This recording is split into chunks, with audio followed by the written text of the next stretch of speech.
this place with a sig sour.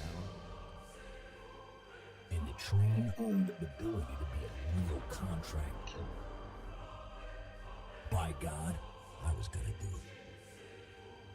Yeah, I might have made a few mistakes, just like every real American. This was gonna be the comeback of a century.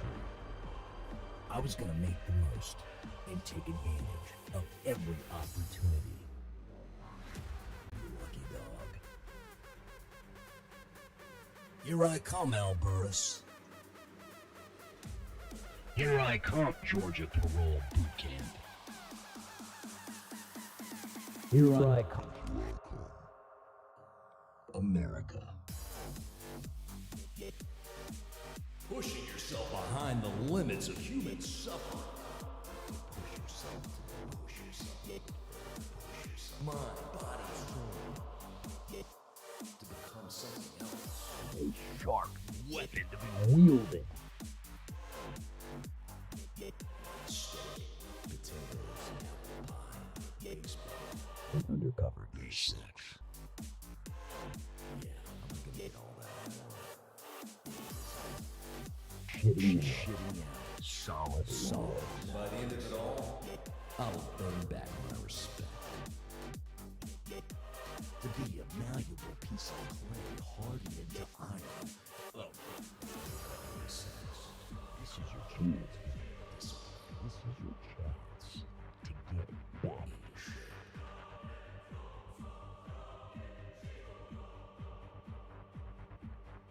Obstacle courses, rope climbing, walking, running, hiking, spelunking, climbing, Everest, being an alpinist, apple pie, steak, baseball, eating sand and washing it down with salt water.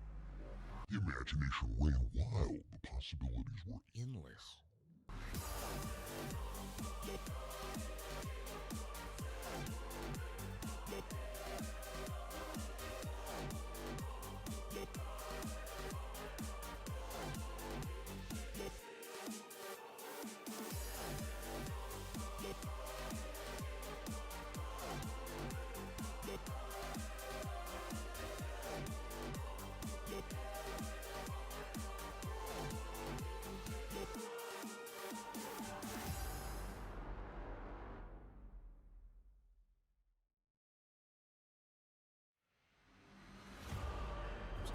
This place with a sig sour. And the train owned the ability to be a real contract killer. By God, I was gonna do it.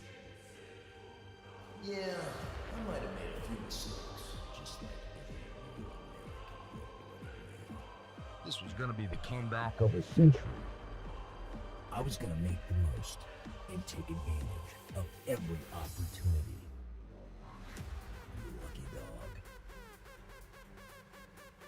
Here I come, Alburus. Here I come, Georgia Parole Boot Camp. Here I come, America. Pushing yourself behind the limits of human suffering. Push yourself to push yourself. Push yourself. Mind, body, soul. To become something else.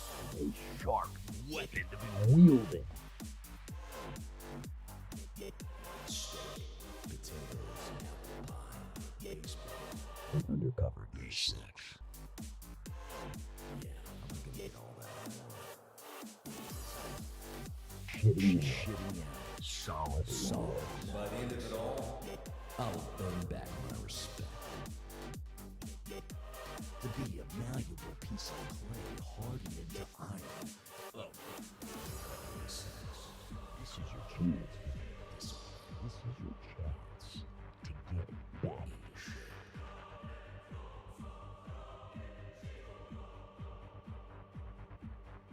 Obstacle courses, rope climbing, walking, running, hiking, spelunking, climbing, Everest. Being an alpinist. Apple pie, steak, baseball, heating sand and washing it down with salt water. The imagination ran wild. The possibilities were endless.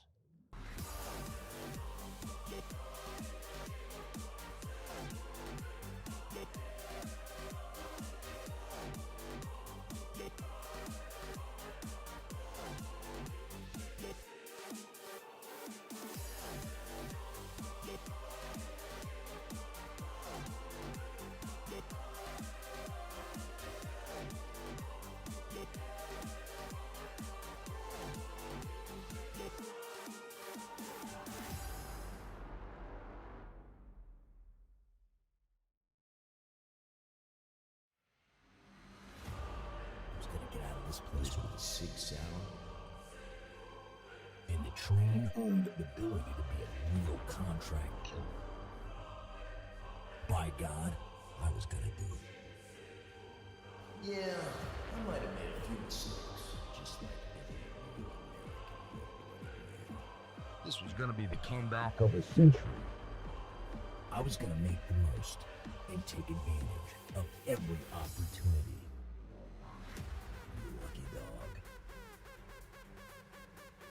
Here I come, Alburus.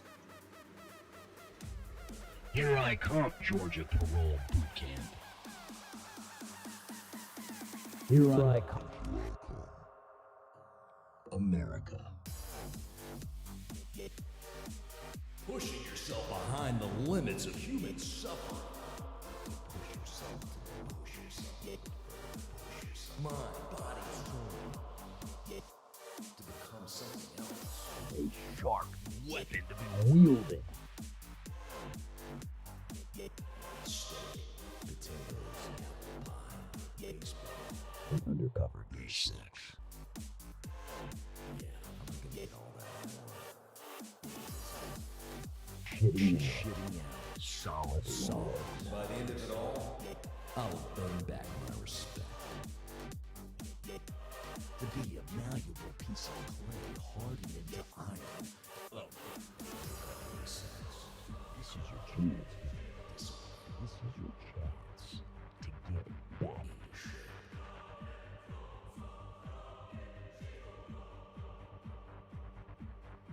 Obstacle courses, rope climbing, walking, running, hiking, spelunking, climbing, Everest. Being an alpinist.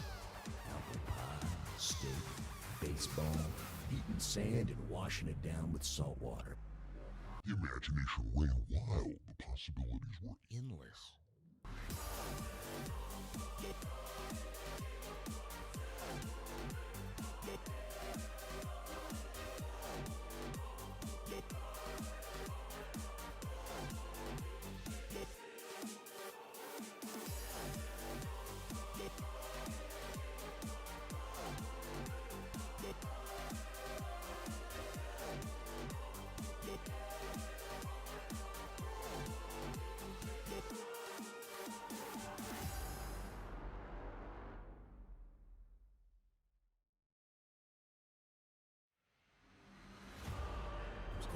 This place with a 6 hour. And the train owned the ability to be a real contract killer. By God, I was gonna do it. Yeah, I might have made a few mistakes, just like every real American. This was gonna be the comeback of a century. I was gonna make the most and take advantage of every opportunity.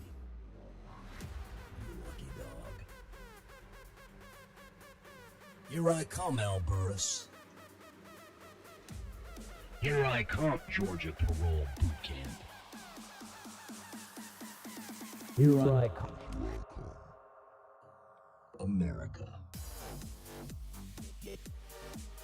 Pushing yourself behind the limits of human suffering. Push yourself to push yourself. Mind, body, soul.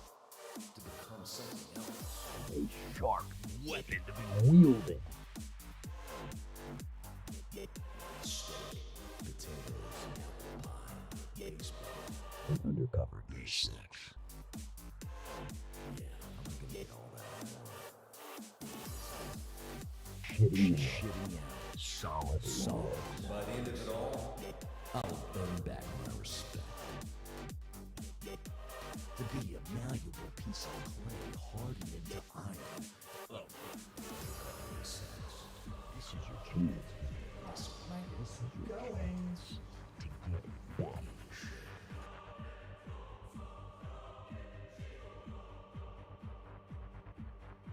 Obstacle courses, rope climbing, walking, running, hiking, Spelunking.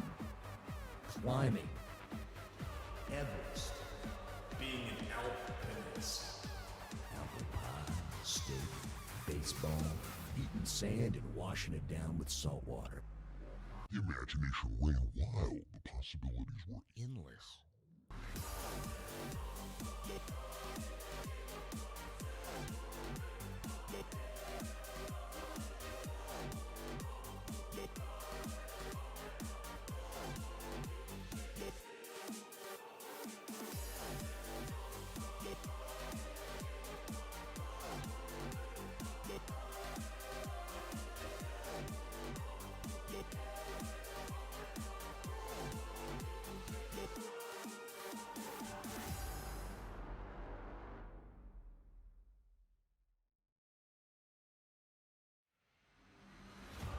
I was gonna get out of this place with a 6 hour.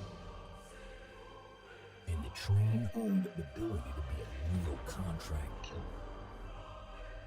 By God, I was gonna do it. Yeah, I might have made a few mistakes, just like every real American. This was gonna be the comeback of a century. I was gonna make the most and take advantage of every opportunity.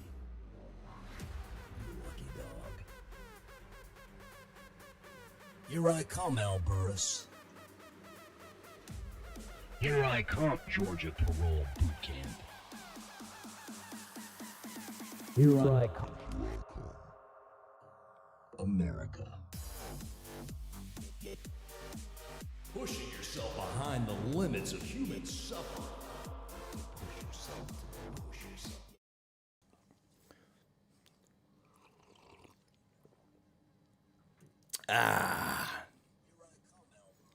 Oh, shit. Welcome, welcome, welcome, welcome, welcome.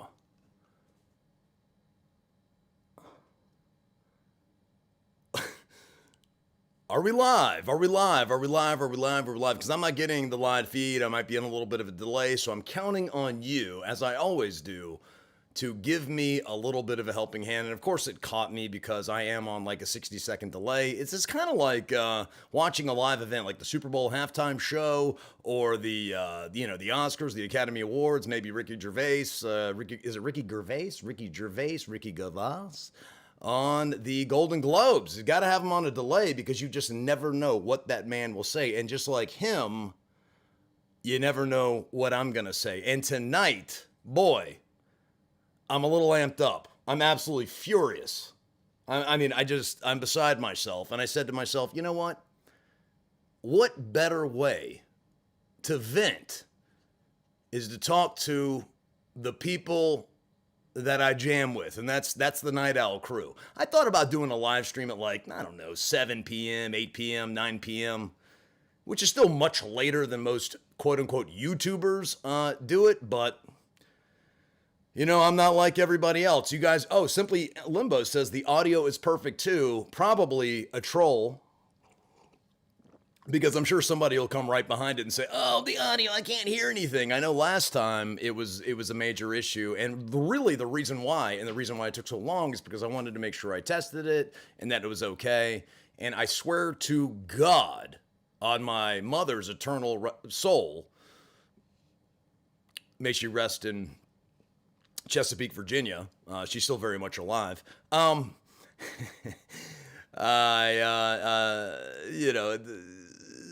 wanted to be right. And look, I understand that there are a lot of issues in terms of like the video quality is a little jumpy, and I'm using like, a conference cam from 1998. It's like razor quality. I promise you, one of these days, I will rectify this situation. It will be 4K. It will be glorious. You'll have depth of field. The optics, the glass will be unbelievably huge. You know, it might be at the rate that I'm growing, it might be 2, 3, 4 decades from now, but I promise it will happen. It will happen.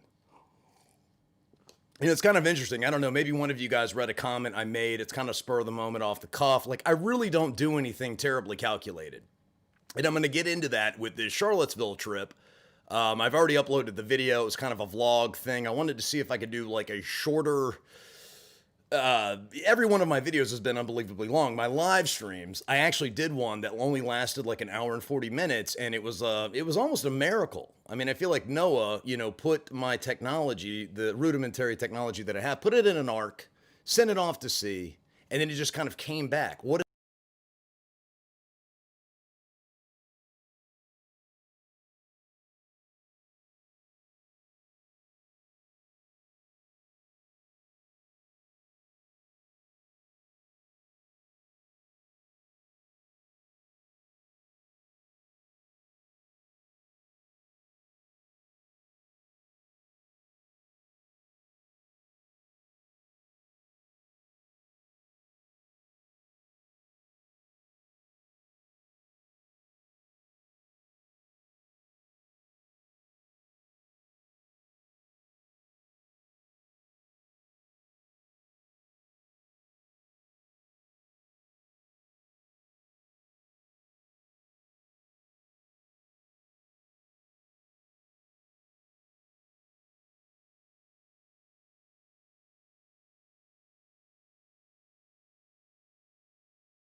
my head, this thing right here, I don't give a shit if it's 4 o'clock in the morning, if it's 4 o'clock in the afternoon, or if it's 4 o'clock 10 years into the future, firing on at least 3 cylinders at all times. Okay. Boy, okay, man, usually, I love it. I love that it's small because it's intimate. It's kind of like a small meeting. You know, like a small, if any of you guys have been to AA or NA meetings, sometimes the smaller the meeting, the better. Why? Because everybody has an opportunity to share. And we can all get sort of in depth. We can get in touch with our feelings. We can really unload all of the garbage that we've sort of gone through since the last time we've been in the meeting. And so oh no, now more people are coming. They're going to ruin everything. Anyway. Boy, Charlottesville, I should just start from the top. Well, no, first thing, you guys got to help me because you got to keep me on track. Number one, I wanted to recognize the at least they're off the top of my head, the 5 largest donators. And please correct me if I'm wrong. Maybe it's 5 or 6. These are the ones that immediately come to mind. Number 1, and I know he's not in this chat. He's sleeping in Brooklyn, New York, but his name is Dominic Perry. And he actually invested $280 into my channel. Number 2 is he's also sleeping. I said, dude, you've got to come in here, man. I'm almost doing it for you. You talked me into doing it, for crying out loud. He said, I can't do it. I'm not going to tell you why, but look, it's not the greatest thing in the world, but God bless this guy. $200 from Kelly Johnson. And number 3, Helen Della Torre. $100 sent to me in the form of a money order, which was incredibly sweet. And she is just an absolute doll. I would love to see her pop into this chat at some point. Number 4 would have been Bradley Pigeon, or Pridgeon, I believe. And I think it was 2 donations of around $27 a piece, so $55. Number 5, and I think this is the tie. Well, now that we've got Mike in here, we've got Mike, Cairo Thorne, and Tammy G. And she may have a different name in here. I don't know. I know she's a nurse. Should I say that? Anyway, so, and I love that too. I love that there are medical professionals, and I think there's actually a psychologist or a psychiatrist, or at least some sort of like licensed CDAC, which for those who don't know is a certified drug addiction counselor. I believe he's JWC. I don't see him, but those 3 are all in the, or not JWC rather, but Tammy G, Cairo Thorne, and Mike. Mike, I'm assuming that's Michael Osborne. Is that Michael Osborne? Yeah? Okay. The one with the Emmanuel Lewis avatar. And I have a very funny story to tell about Emmanuel Lewis. I actually met him at MMA fights in the at the Tabernacle in Atlanta, right? So naturally, this was a long time ago, right? And at that point, I was really going through an alcoholic phase. And at this point, I'm like 7 or 8 Jack and Cokes deep. And, you know, this was like 17, 18 fights, you know, which if any of you guys have been to like lower rung MMA fight cards, well, even the higher rung, there's tons of fights. It's not just like the 3 or the 5 that you see on TV or even pay-per-view. You know, there's all these preliminary matches. So, and it just goes on forever. It starts at 6 o'clock. There's like 7 people in the crowd. And then you work your way up to the main event sometime around midnight for the big stuff. Now, even for the smaller stuff, it kind of works the same way. And it's just fight after fight after fight. Some of them are garbage. Some of them are great. Some of them are, and you know, it's a lot of fun sometimes to see the guys that aren't so skilled duke it out, because what are you going to get? You're going to get knockouts, right? Well, anyway, so I'm going for like number 8, number 9, maybe 18, 19, who knows? Because I hardly remember, but I do remember one thing. I went to the bar to go get another Jack and Coke, and who do I see but Webster himself, Emmanuel Lewis. And he has got the finest. I want to say she was an Asian ring card girl. And you know, if you've ever seen Emmanuel Lewis in person, and I bet almost none of you have, there's only 25 people here, he's like 3 feet tall. He's like 3 feet tall. And I believe this was 2004, 2005. So we're talking 15 years ago. I want to say he's probably about 50 now. So back then he would have been about 35. He looked like a 12-year-old. And he's over here at the bar drinking alcohol. And here's the thing. When you're that small, you could drink a quarter can of Coors Light and be shit-faced all night. Blackout drunk the whole bit. Which is weird. I don't know about Eric the Midget. Somebody brought him up. What is it with, I don't even want to bring it up. Is it sort of like, I don't know, racist, sexist, midgetist, smallest, sizest? What is it when you're making fun of smaller people or taller people or larger people? I don't know. I'm not sure what it is. But anyway, so he's very small. So very small man, very small drink, very big effect, right? So he's with this Asian, or he's talking, kicking game, whatever. And I see him, and of course I'm like, you know, 3 shades to the wind. And I'm like, yo, Emmanuel Lewis, oh my God, I can't believe it. I'm such a big fan. But let's be serious. You know, I'm trying to be nice. I'm a little drunk. I'm a lot drunk. I'm like, who is really a big fan of Emmanuel Lewis? This is the question I'm asking myself then and now. But then again, I look over here and I see an avatar. What do I see? But Emmanuel Lewis. That's who you picked, Mikey Osborne. So I say, Emmanuel Lewis, man, I'm such a big fan. You know, as I'm waiting for my drink, I've already told the bartender, Jack and Coke, hey, make it a double. And hey, do me a big favor. You know, don't put as much water in it as you did last time. You know, go ahead and do me a favor. Put some booze in it. Okay? So I see him. He sees me. Now, look, he's got eye candy over here. I'm not eye candy to him. I don't believe. Who knows what he does behind closed doors? It's his business. I'm not into it. I don't think I am. I mean, but you never know till you try, right? But anyway, so he says to me, nothing.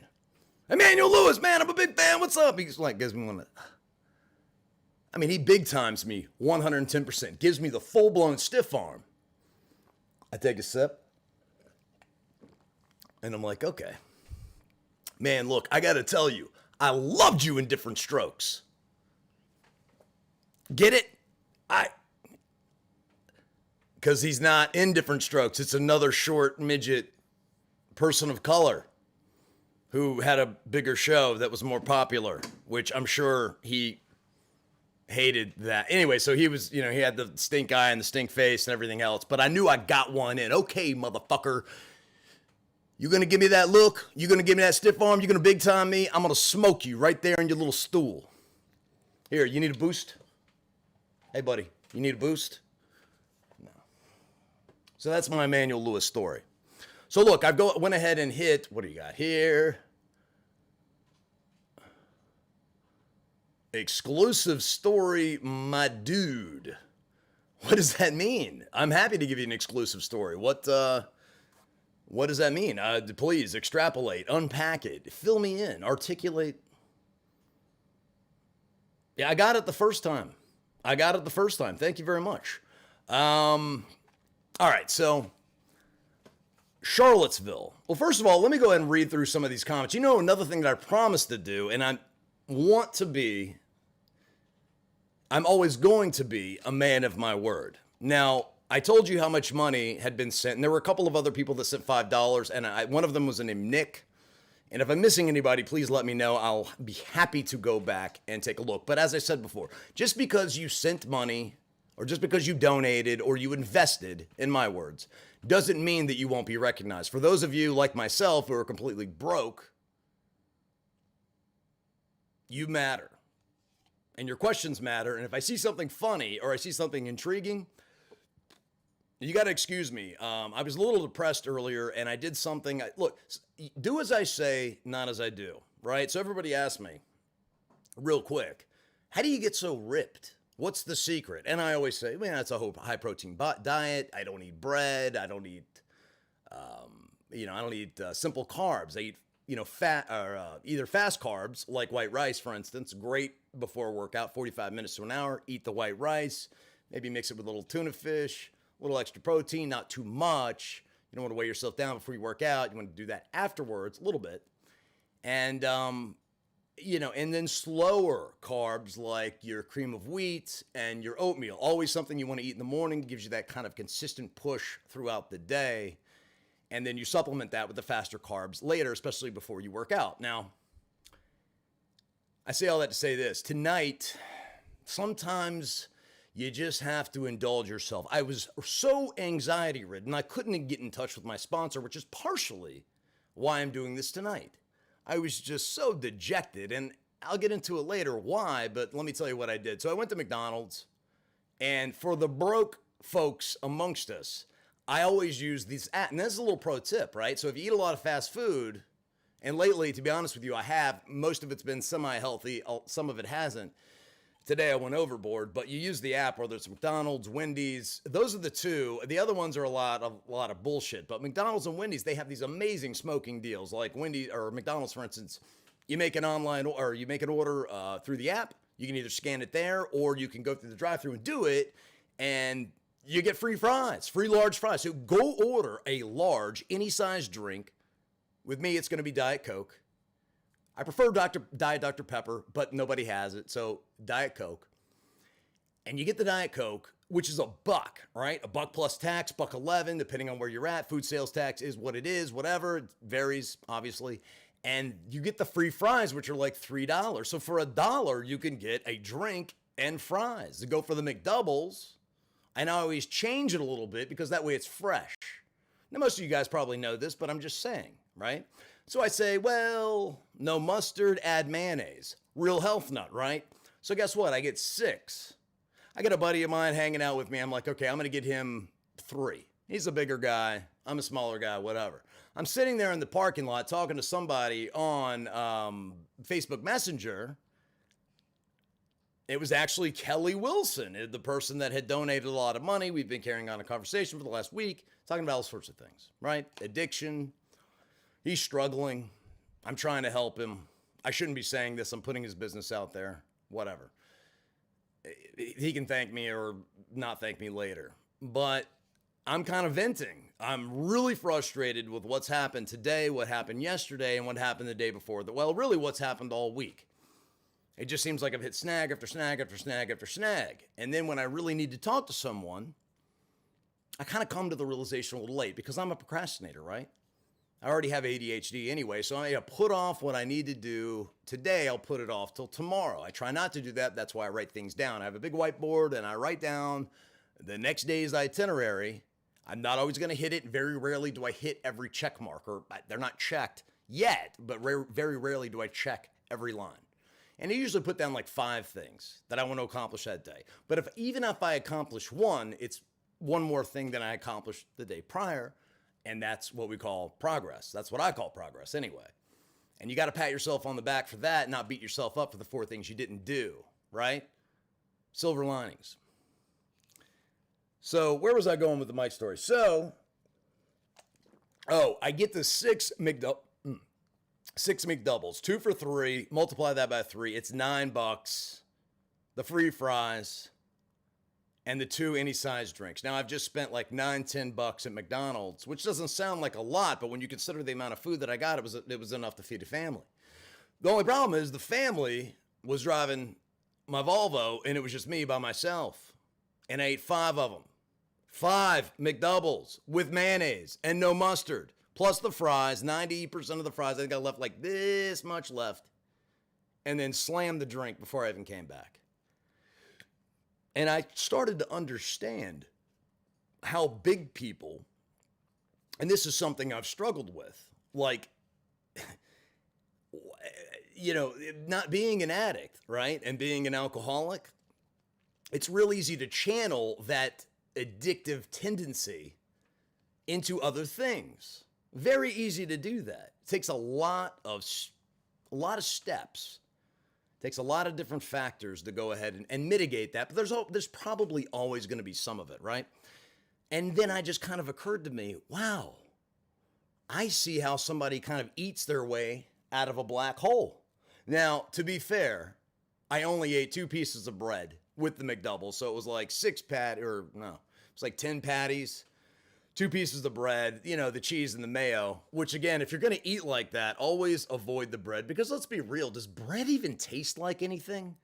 I mean, to me, it adds absolutely nothing to the equation. The only purpose that bread serves is to keep shit together. As far as I'm concerned, bread is pretty much irrelevant in life. It's pure sugar. Don't eat it. All right, now, so there's my food story. I felt a lot better, but if I have to go to the bathroom later, you know why.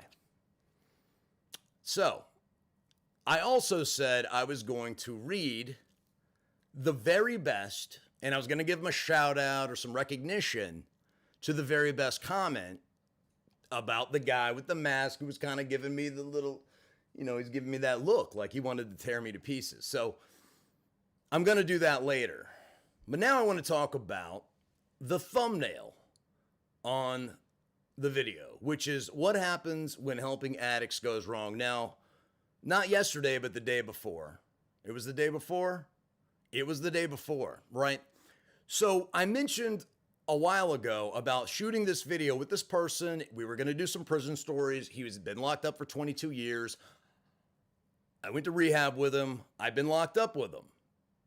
And this is somebody who's 48 years old. He on some days, looks like he could pass for 30. On other days, he looks like he'd pass for 70. It all depends on kind of how fucked up he is, right? So he begs me to do a video. And I'm like, right, are you committed to getting some help? Are you trying to improve your life? I mean, I'd love to help you get into rehab. I'd love to help you get into a sober living house, I'd love to help you just do something. Just have somebody to talk to. Just improve your life, for Christ's sake. Oh, yeah, I'm going to do all that. So I told that story before. Now, we shot all this footage, or I shot all this footage for 2 days. 2 days. And then, he didn't want me to use it. Now, I'd already had consent and everything. And then I wondered, because it was never right while I was shooting it, if I was exploiting an addict. And it really bothered me. I mean, it really affected my moral compass for a number of days. And I was like, Yanni, what the hell are you doing? I talked to my therapist about it. And she said, what you were basically doing was 12-step work, except you didn't have somebody with you, which is what you're supposed to do. And to be honest with you, you don't have enough time. You don't have enough experience. And especially with you being sick and being on quarantine for as long as you've been, you really haven't been around people that much, not face to face. You really shouldn't be alone while doing this because it's dangerous. And part of my thing was I want to push myself to the edge. I am so sick and tired of phony, fake, staged, not real. And here's the thing. I can act. I can. You give me a part, you give me some lines, I can read them, and generally I can do it in a convincing way. But I've gotten so far away from that sort of, not that I really did much of that on YouTube, but I got so far away from that phoniness. It just makes me sick to my stomach. It's the same reason I don't sell cars. I have my license back, which I actually shot a funny video of me and DMV. I've never taken a cone test before, DMV, never in my life. 43 years old, never done it before. I've always been on the road. Let me tell you something. A cone test makes a road test look like a sad joke. It looks like a walk in the park. A cone test, when they're like, okay, I need you to make a 3-point turn. You need to pull in this. And I'm like, well, which cone are you talking about? Which box? And I mean, it's just nothing but boxes and cones. And then you have this, I had the driving instructor or the road test administrator. And she looked like the lady she looked like the lady in pink from Harry Potter. The one that's always up his ass. Just riding him like a rented pack mule. That lady. I mean, just ready to pounce. Even wearing the pink hoodie, sunglasses. Like the Unabomber's girlfriend, or if the Unabomber died and was reincarnated. Is the Unabomber dead? Is he? Was he put to death? I don't know. Is he still alive, Ted Kaczynski? You might be talking to him. But anyhow, so she turns out to be the nicest person in the world. I am totally in shock and fear. I'm recording this unbeknownst to her in the car. I just stick the phone, my camera phone, my smartphone, whatever. It's not that smart.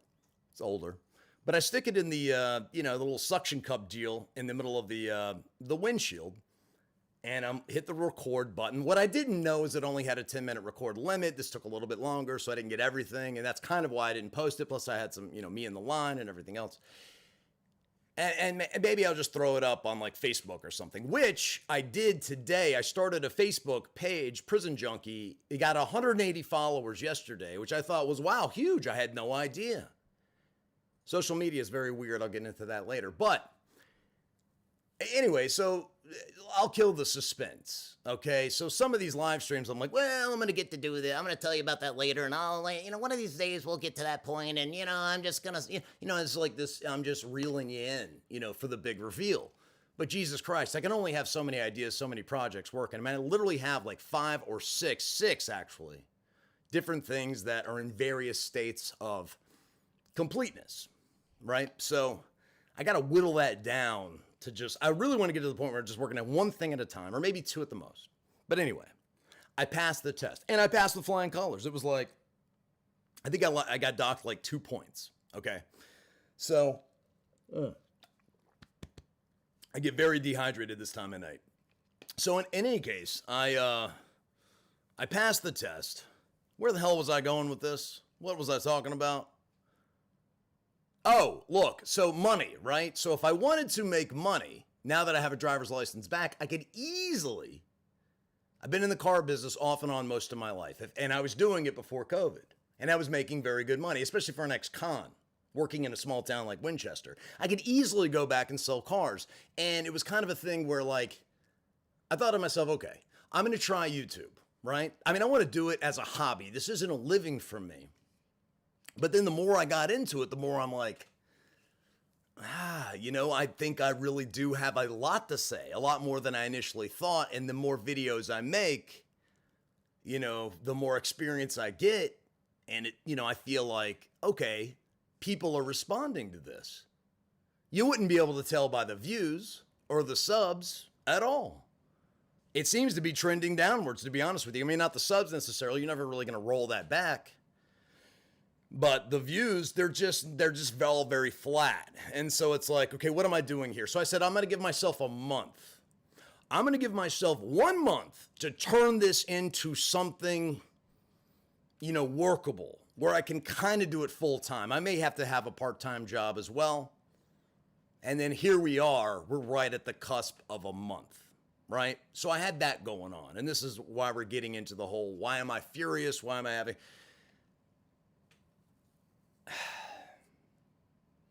So there's that, right? I go to Charlottesville. If you've probably, are you watching in the chat? You've probably seen the video. I'm pretty sure like 60 people have seen it. I uploaded it yesterday and I wanted to make it short. I thought, well, maybe these videos that I've been making, they're too long. I think people who are the real fans of this type of content, I think they love them long. And I'm a fan too. So like the Pee Wee video, for instance, like I made it an hour. And any sane person would have cut it into 3 parts. They would have done like the intro. They may have left a cliffhanger in the middle. And then they would have wrapped it up. And then the Pee Wee's 3 Craziest Prison Stories, which was, if you came for the laughs, buddy, the last 10 minutes of that video, you want it edgy, you want it raw, you want the laughs. I mean, maybe it's too much for you. Maybe it's not funny to you. Maybe it's disgusting to you. And that's exactly what I wanted. I wanted you to figure that out on your own. Because it's all of those things, right? Because that's life. Everything is, real life, when we strip away all of this, when we take the beard off, it's all of those things. Life is imperfect and no one is the same all of the time. There's a lot of nuance there. Nothing is black and white. Except the yin yang. It's black and white. One-way signs, I think they're black and white, but there's not much that's black and white. Well, talkies, right? From the 20s, the 30s when they introduced talkies, those are black. So there are a few things that are black and white. I stand corrected, right? So anyway, so there was that. I want to make a short video. I thought it was really snappy. I had a lot of fun. We had a lot of fun editing that video. We had fun. Sort of fun shooting it. I had a lot of problems. I forgot the attachment for the Joby pod, so the vlog thing in the hospital, it was way too close. I had to hold it with my hand. Even though you see me with the stick in the elevator, it just wasn't that.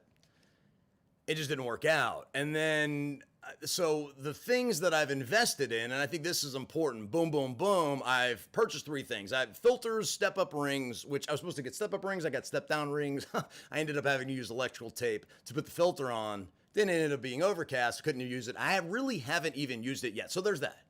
The next thing was a light, an on-camera light with a diffuser. So in dark, I like to shoot at night. Not only do I like to live stream at night, but I like to shoot at night because a lot of the things that I want to document, they do happen in broad daylight, but they're more interesting at night. People are just more comfortable at night. And one of my things is I want to facilitate other people bringing their stories to you. I'm going to bring their stories to you, but people just get more comfortable late at night. And the way I've been living for the last 6 months, almost the last 6 months, I'm more comfortable at night. It's just the way everything has worked out. Now, gradually I'll have to, shift my sleep schedule. And I'm trying to do that. In fact, I got up today at 8 a.m. So it's kind of incredible that I'm up now. But anyway. And then I got a stabilizer, which I did use in Charlottesville.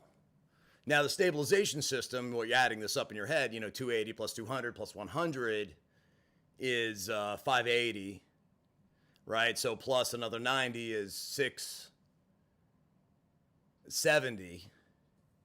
And it becomes a thing like, boy, I sure do need a computer. That would help the editing a lot, would make it a lot faster. But to get a new computer that handles the footage and the layers. Because here's the thing. Each time you add a layer, it just slows everything down. Each time you add titles, it slows everything down. Each time you add music, it slows everything down. So by the time you get to all this stuff, you guys who have been watching the prison YouTube genre have been used to, 2 and 3 layer videos. A lot of mine are 7, 8, 9 layer videos. And that's just the way it is. Also, one thing that drives me bananas is shaky footage, unless it's designed to be shaky. Sometimes to elicit a certain feeling or emotion, it just is what it is. And always with a camera, the one you have is the best one to have. And it doesn't matter if you have some amazing camera at the crib. If you don't have it with you when something happens and you need it or the opportunity presents itself, then what's the point? Always the camera that you have is the best one. So I tried it out, the stabilizer, and I have so much crap hooked to this camera. It's just, I haven't really figured it out. So I got to remove some crap to get it maybe to work. And my camera's so old that things aren't compatible. It's not compatible with the computer. The gimbal's a little, so we're working that out. But anyway, so that thing was for $25. Then the light was $90. And then of course you have to pay shipping and tax. And then the filter and step down rings up to another $50. So if you add all that up, that's $510 plus $50. And then I'm looking for a tripod. So right now it's just sort of like little pieces. I do have a tripod. It weighs 1,000 pounds. So if you need to get a quick shot, and a lot of times I'm moving very quickly. Sometimes people change their minds, or sometimes it's just right there because I'm not staging it. I'm not arranging pieces. This is real life, and real life just happens. And you either capture it or you don't. I've always likened myself, in this case, to someone who is, especially when you see this interview tomorrow with Justin. And this is part of the thing that happened in Charlottesville, and it's kind of like, I'll get to the whole when addicts go wrong. But I went to Charlottesville, right? And it was to check out my liver and check out the health of it and check out and see if they knew that I was going to build an immunity.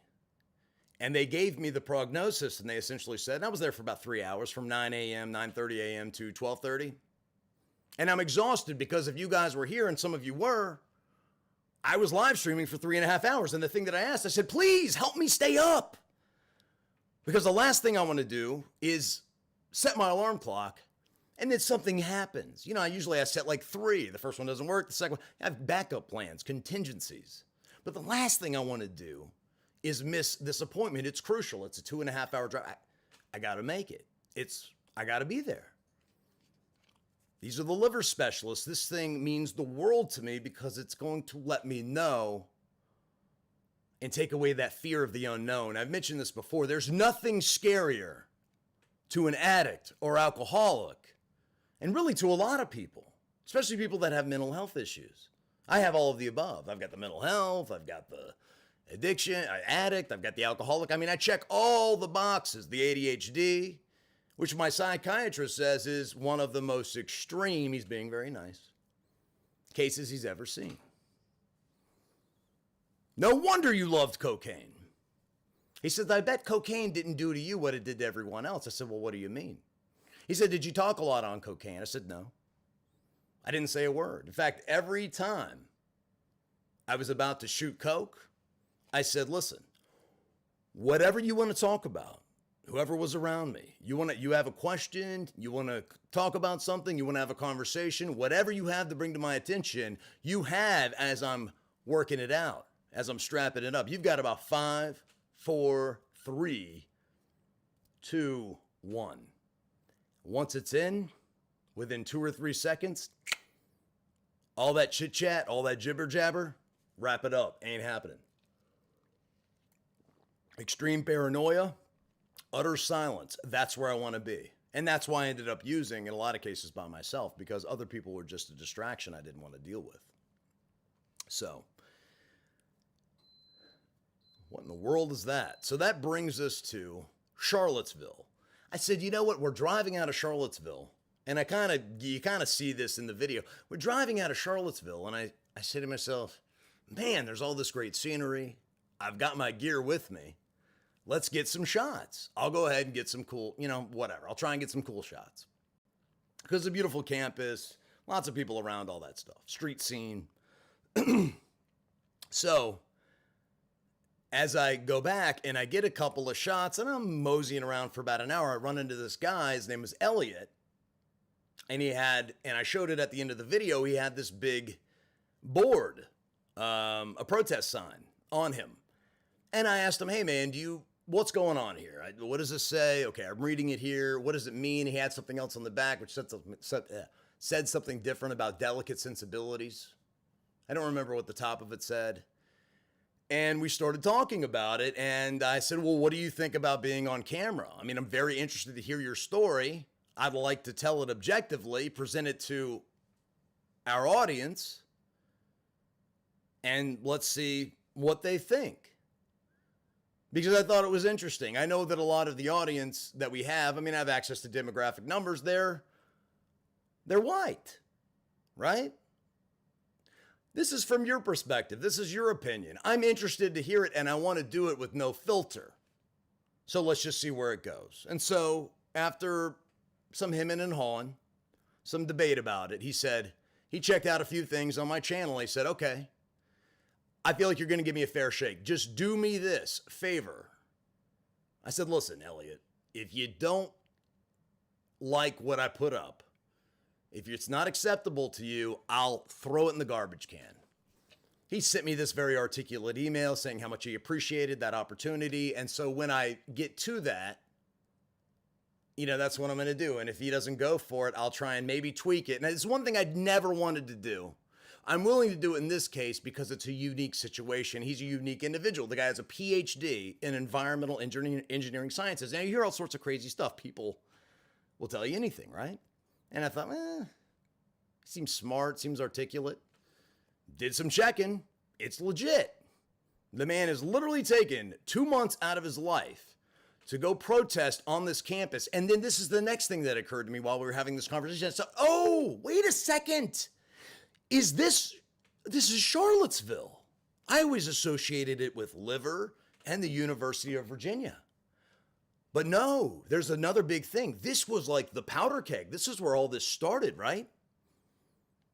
This is where the guy drove the Challenger or the Charger into the crowd of people. While you had Antifa and you had the KKK, you had white supremacists, and these two opposing forces getting together, creating this bubbling cauldron of racial tension.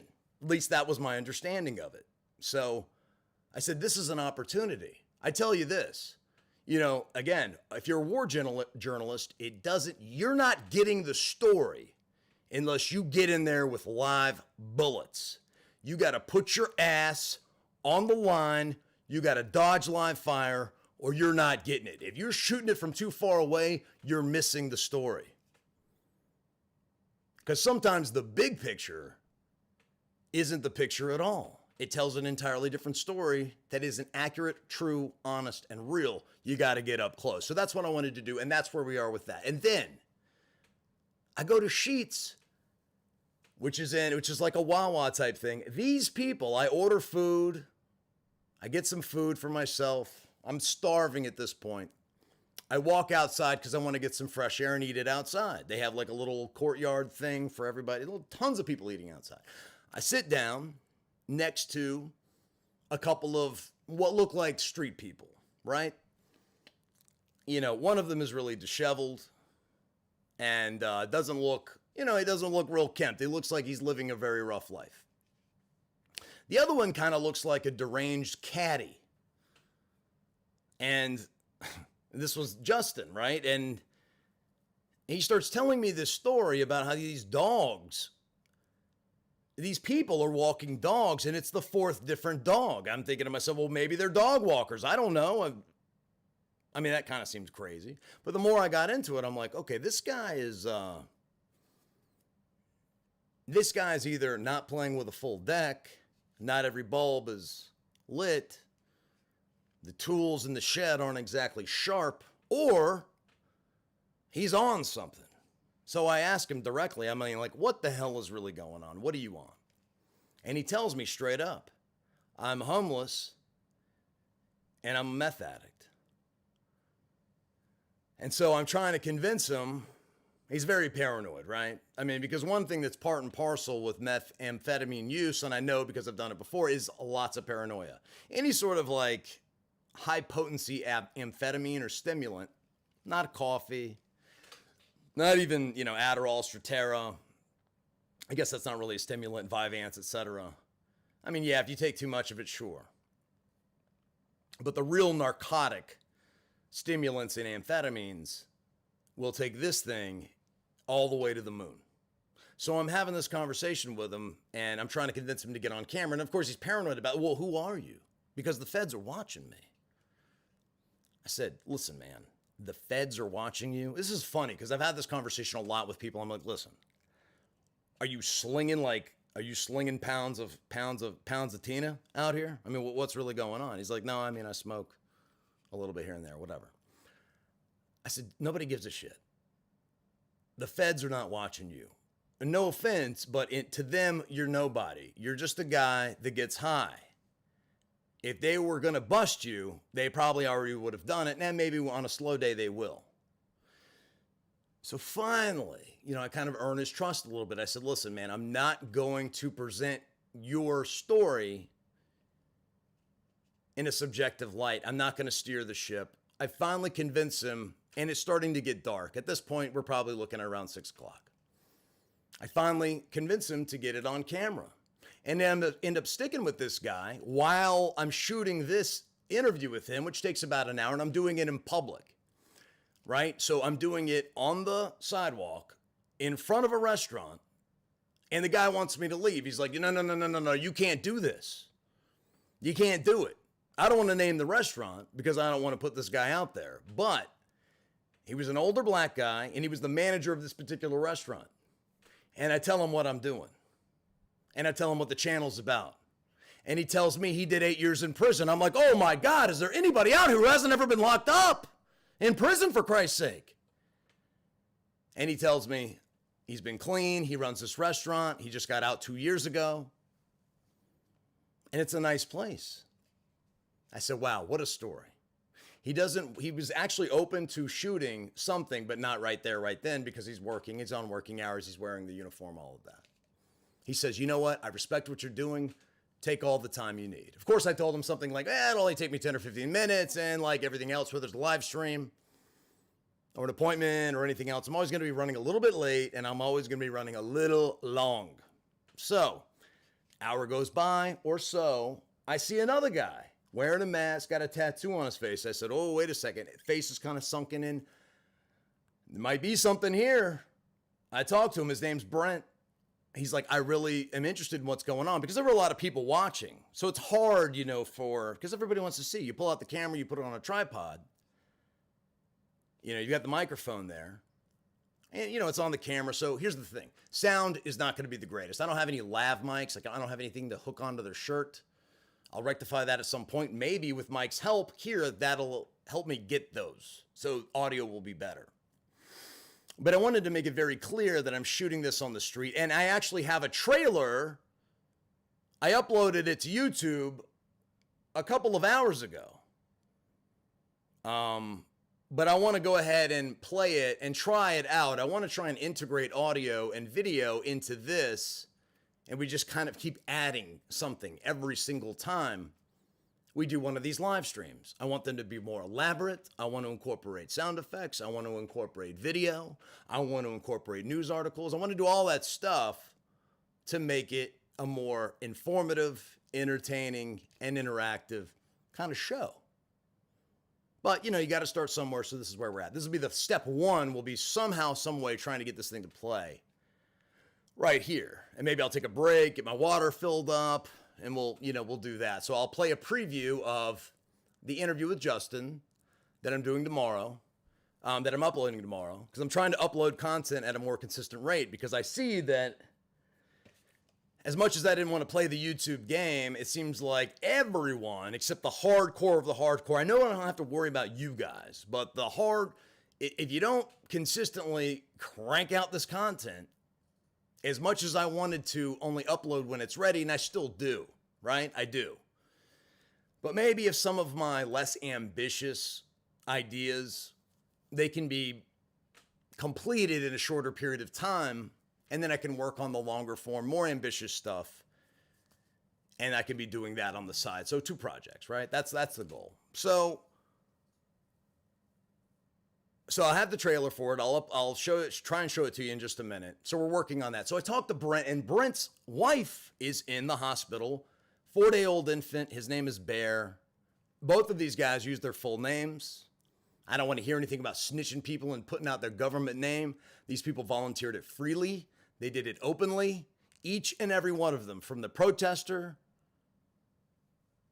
to the meth addict who's homeless, lives in a trap house, saw the trap house. Because I'm just going to take your word for it. If I have an opportunity to see it, to see the live bullets, that's what I'm going to do. I've stayed in touch with him since. I'm trying to arrange for him to go to a psych center, and possibly the psych center, depending on his citizenship or where he's a resident. If he's a West Virginia resident, which I thought he was, I'm not sure now. And I'm not sure, honestly, how high he is. I'm going to be honest with you. We messaged him today, and he said he was now a tow truck driver. I'm like, okay. So, all right. So you were homeless, and to my knowledge, didn't have a driver's license. Now you're a tow truck driver. You're like a repo man today, 3 days later, 4 days later. That is amazing. What a change. What a turnaround. Maybe he is, maybe he isn't. I don't know. Once I started asking him some questions, he was willing and open. But I need to take his temperature, where recovery is at. Because he's been to some places and he feels like, okay, I go in there for 4 hours. If I don't say I'm going to kill myself, then they just let me go. They just let me go. Which brings me to another guy, Big Dave. Now, Big Dave did an interview or something on another show recently. And of course, you know that I have some experience with Big Dave. Shot a number of videos with him over the years, or a couple of years ago. And, he looked okay on the video, looked fine, riding a scooter. He's like 500 pounds. He's on a scooter. It's amazing feat of engineering that a Chinese scooter would keep a man that size going more than 20 miles an hour. Very impressive feat. So, Big Dave, and he knows that I would say this because on Reddit I posted a picture. He calls me up on FaceTime, cuffed to a hospital bed. Out of his mind. I'm like, what in the hell is going on? He's like, you got to get me out of here. I'm like, listen, man, you're cuffed to a bed. You're 5 hours away from me. You want me to bust you out of jail, basically? And he really didn't know what the hell was going on. I'm like, just tell me what happened, and maybe I can make a phone call. So I called up to the hospital. I said, oh, this guy's my cousin. I think I said he was my brother. My brother, Dave, and the full name wouldn't be hard to find. You guys can dig it up. I'm not going to put it out here, just because. And they actually sent me to the room, not physically, but through the phone.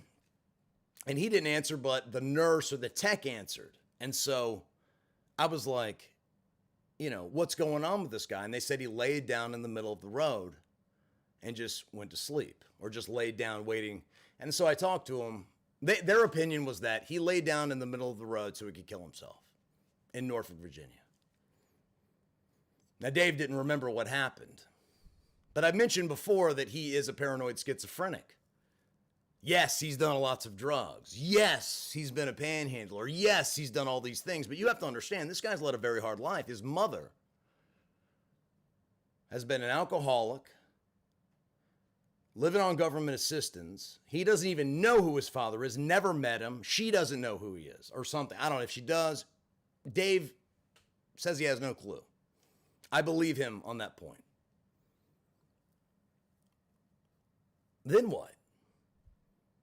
It's hard to judge somebody like that, right? Can you imagine not knowing who your father is and your mother is inebriated on a Jenga pile high stack of pills all the time? Not to judge her. I'm not judging her. I'm saying she's sick. But I'm saying in that state, let's be real. Not going to be the greatest mother, not going to get the greatest upbringing. That's a tough road to hoe. And Dave's a white guy living in not the greatest neighborhood. Right? And so you put all those things together, it's not a good start. And so my heart always went out to this guy and still does. So that was kind of, and the reason I tell that hospital story, that was kind of the deal with Justin, is he had had some bad experiences with psych hospitals, so therefore none of them worked. And I understand that, because your mind, if you want help and you need help, well, I tried that, once, or I tried that for like 5 minutes, or I tried that for a month, and it just didn't work. I went to AA meetings for a month, and I just didn't feel it. I felt like I was being judged. I felt like I picked up that white chip and nobody would talk to me anymore. And some meetings can be like, or my therapist didn't help me. They didn't tell me anything about myself that I didn't already know. Well, how long did you go? I went for 2 sessions. Wouldn't you agree that it takes a little bit longer than that to get to the heart of you? Are you that simple? Are you that basic? That somebody can figure you out in 2 30-minute sessions? Or do you think maybe it would take a little more time? Also, when they gave you assignments, did you do them? Did you put any work? Did you go above and beyond the session to do any work of your own? To do some introspection, to do some writing down. When you put pen to paper, forget about the keyboard, forget about the touch screen. I mean, that's fine too. Forget about the voice memos. That's fine too. We talk all day. How often do we write things down? When you write it down, it sticks. I mean, how many people write screenplays with their mouth? Yeah, there are some screenwriters who do dictaphone stuff, whatever. Like James Patterson. I'm pretty sure he writes a book when he sits on the toilet. Every time he sits on the toilet, he writes another novel. Alex Cross did this. Alex Cross went to the Turkish bath. Alex Cross, got a happy ending at the massage parlor. All hell broke loose. So there's a serial killer on the loose. And he's, hiding in a sauna. The end. He got the bad guy, or maybe he didn't. I don't know. But I'm just saying, there are some people that have teams of people that write books, whatever. Anyway, for all those of us who aren't professional novelists, that have teams of people that help write for us, or who aren't in a writer's room for a sitcom with 40 writers hashing out ideas, working off of each other, we're by ourselves or just one person. But really, the best work, it's an inside job, right? So you have to do some work in all of these areas. You want to improve this? Get a journal. You want to eat better? Do a food log for a week. Let me tell you something. You do a food log for a week. You don't lie to yourself. You write down every single thing that you eat. I don't give a shit if it's a banana, a candy bar, a dick. Sorry, I shouldn't have said that. Whatever it is, whatever you eat, whatever you consume, it all has a caloric value to it. But we like to lie to ourselves. And I said, well, I only eat 3 pieces of pizza. Well, yeah, when you got it delivered. But then the middle of the night, you woke up, maybe you got drunk. How about all the booze you drank? And nothing's going to get you fat like booze, and so on and so forth. Every single little thing. If it's an M&M, you write it down. Do it just 1 week. You don't have to do it forever. Do it a week. Count it all up. Get your RMR, your resting metabolic rate. All you have to do, age, weight, height, and your sex. Look up RMR calculator on the internet. Plug it in. That's how many calories you burn doing nothing. Now figure out what you eat, and then figure out what you do. And if you're in a deficit, you'll lose weight. And the larger the deficit, the more you'll lose. You lift weights, you'll be burning calories all day. It'll raise your metabolic rate. If you just run, a little bit, but not as much. Not as efficient. And so on and so forth. I'm a big believer in free weights, but that's me. So I didn't get out of Charlottesville because I don't have phone service. I literally do not have phone service. I have been surviving. That's a long story. I got out of jail and I owed a bunch of money to Verizon. They wanted $1,100. I said, listen, I'll give you $4. Okay? After my first paycheck, I'll give you $400. How about that? They said, no, we want the full amount. I said, forget it. I've already paid $700 for this Note 9 a year and a half ago. My credit was beautiful before I went to jail after I OD'd in that parking lot. 750 to 760 FICO score. Always took care of it, never missed a payment, never missed a bill, which is hilarious because I love the idea that I was just like this crackhead junkie, you know, robbing people left and right. Definitely not the case. Always took care of my credit. So after I went to jail, you know, I didn't get any assistance, you know, taking care of my 5 credit cards and other loans. So they all went default.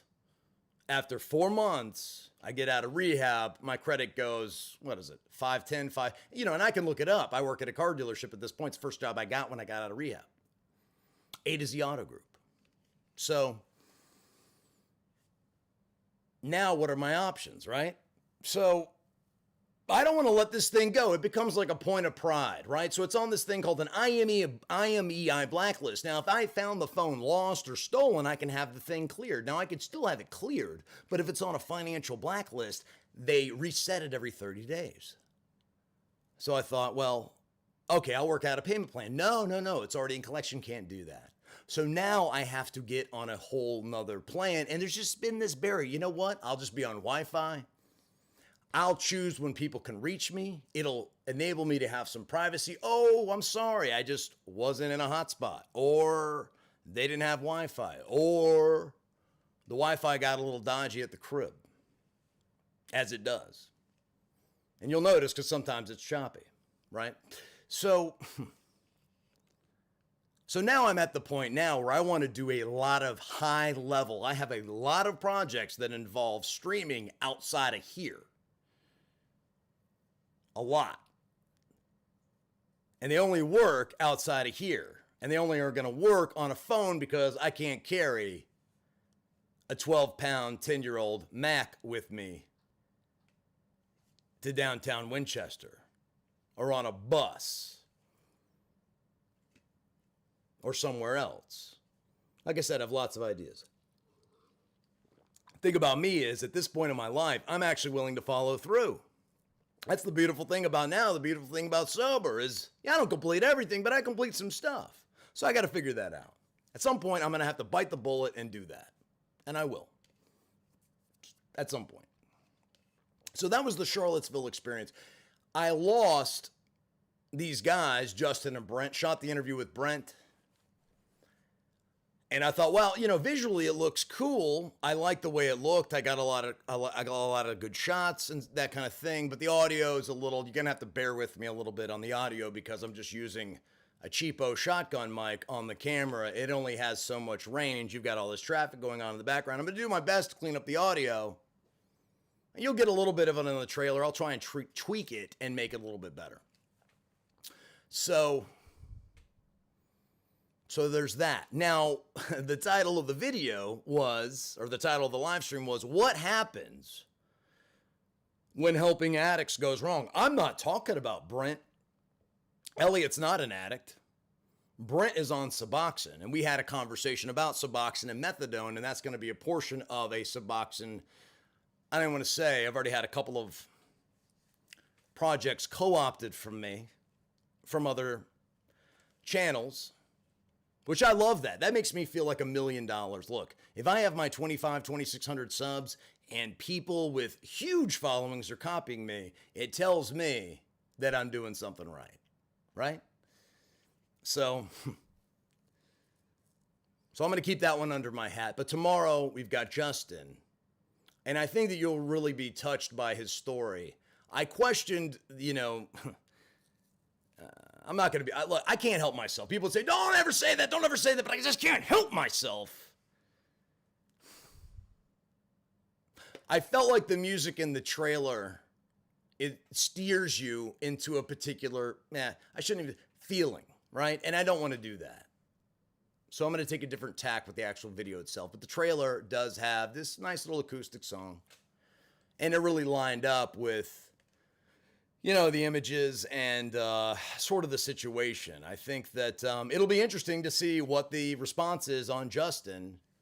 And it'll be interesting to see if I can get in touch with him again. He seemed very open to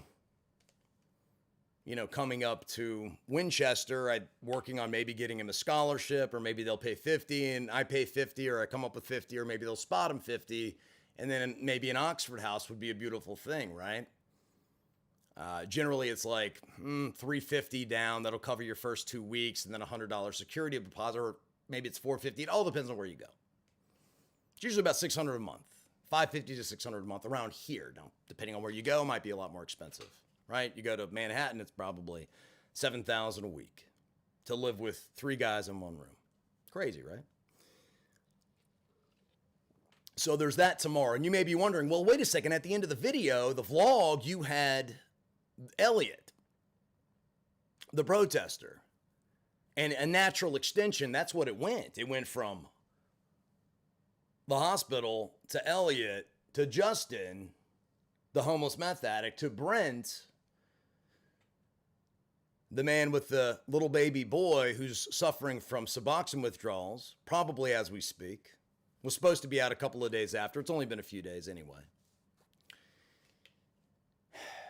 But then we have what happens when helping addicts goes wrong. Because I mentioned the story about the person that I tried to shoot the video with, and I wondered whether I was exploiting this person by uploading it. And then, of course, he didn't want it, and so on and so forth. And I thought it was really powerful stuff. I really wanted some context there. But man, just powerful, powerful stuff. He gave me a call 2 days ago, right after I got some horrible news from the hospital. I thought I was moving in this positive direction towards immunity. It turns out that might not be the case. It's crazy what can happen in 3 days. So at that point, I was like, I got to do whatever I can to get outside of my head. And the best thing to do to get outside of your selfish, resentful brain, my addict brain, always goes to the worst possible conclusion. So rather than doom and gloom, maybe if I do something nice, not nice, but if I actually, it's not opening a door for somebody. I'm talking about pulling somebody out of a horrible situation, out of a situation where they're probably going to die, or there's a very good possibility they're going to die, or they're going to go to jail. I don't know this person. I know the person they're with, but I don't know this person. This person texts me out of the blue from the same number where I answered this other person who I shot the video with, and I said, look, we've been down this road. I don't want to help you. I mean, I'm not saying I don't want to help you, but I'm not shooting video with you. It's too much of a headache. You're impossible to deal with. Forget it. It's not happening. So what are we getting down to? Is there a problem with the video? I see a lot of people are dropping out. I must be getting really boring. Yeah, again, huge recognition to Mike for $69.95. It's a really nice number. It's very sexual, right? $69.95. Forget about, I can't even make the flex tape analogy anymore. I can't make fun of that. Thank you very much, Mike. That's huge. That's really huge, man. I really appreciate it.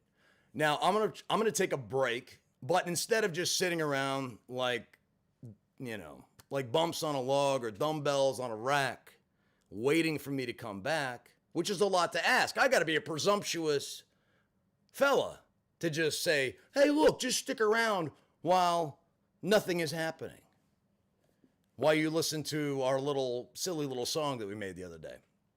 How about I show you a trailer for the upcoming video tomorrow, and then we'll eventually get down to comments, and then you guys can tell me what you think.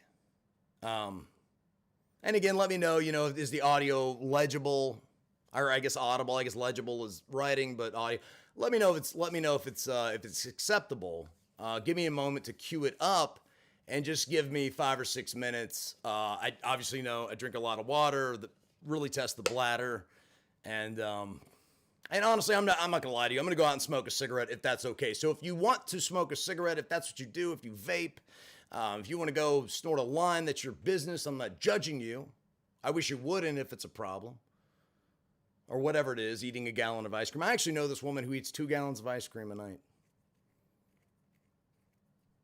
She's in recovery. She's not doing drugs, but She says she eats 2 gallons of ice cream a night. I love ice cream. That's just unbelievable to me. So anyway, without further ado. Oh, you guys are debating my IQ. You're not even close.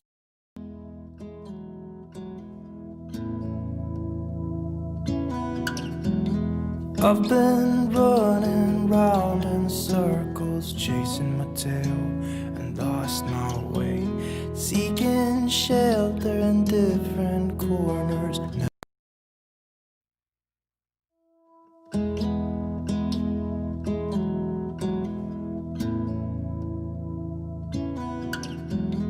I've been running round in circles, chasing my tail and lost my way, seeking shelter.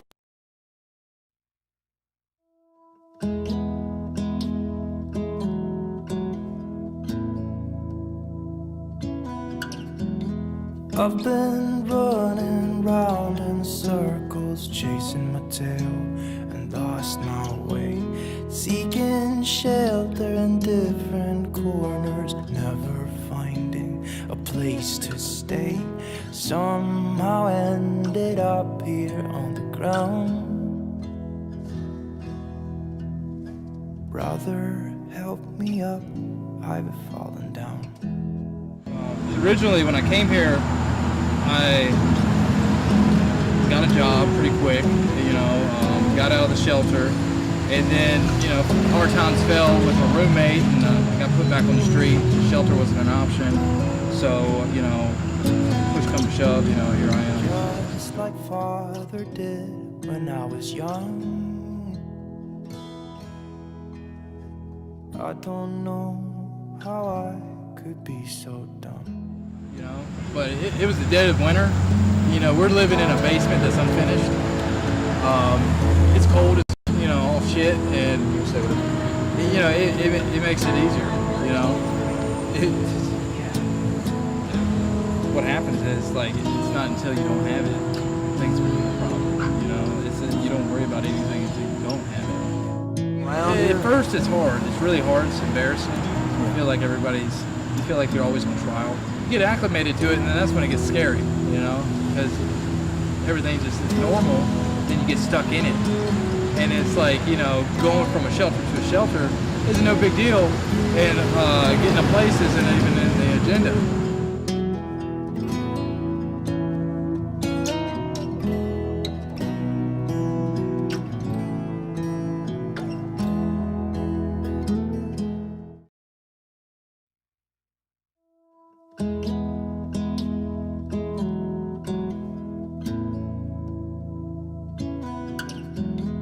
I've been running round in circles, chasing my tail and lost my way, seeking shelter in different corners, never finding a place to stay. Somehow ended up here on the ground. Brother, help me up, I've fallen down. Originally, when I came here, I got a job pretty quick, got out of the shelter, and then, hard times fell with my roommate, and I got put back on the street. The shelter wasn't an option, so, push come to shove, here I am. Just like father did when I was young. I don't know how I could be so dumb. But it was the dead of winter. We're living in a basement that's unfinished. It's cold, it's, all shit, and, it makes it easier,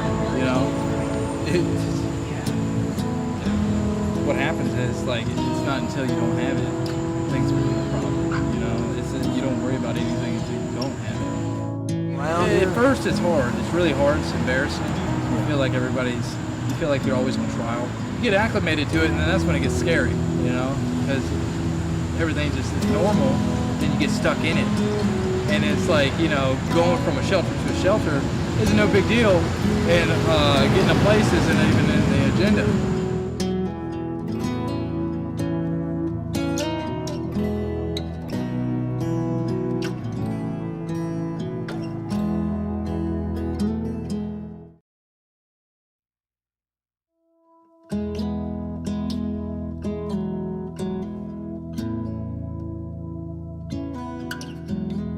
I've been running round in circles, chasing my tail and lost my way, seeking shelter in different corners, never finding a place to stay.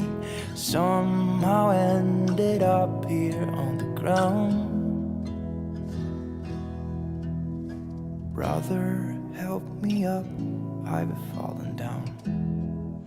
Originally, when I came here, I got a job pretty quick, got out of the shelter, and then, hard times fell with my roommate, and I got put back on the street. The shelter wasn't an option, so, push come to shove, here I am. Just like father did when I was young. I don't know how I could be so dumb. But it was the dead of winter. We're living in a basement that's unfinished.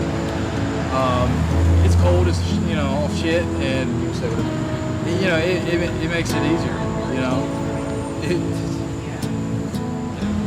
What happens is it's not until you don't have it things become a problem. It's you don't worry about anything until you don't have it. Well, at first it's hard. It's really hard. It's embarrassing. You feel like you feel like you're always on trial. You get acclimated to it, and then that's when it gets scary, because everything just is normal, then you get stuck in it.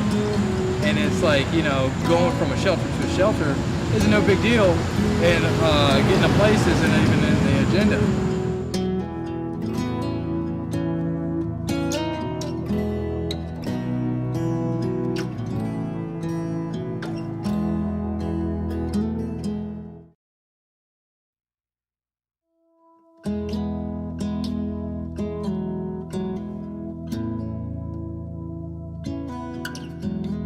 I've been running round in circles, chasing my tail and lost my way, seeking shelter in different corners, never finding a place to stay.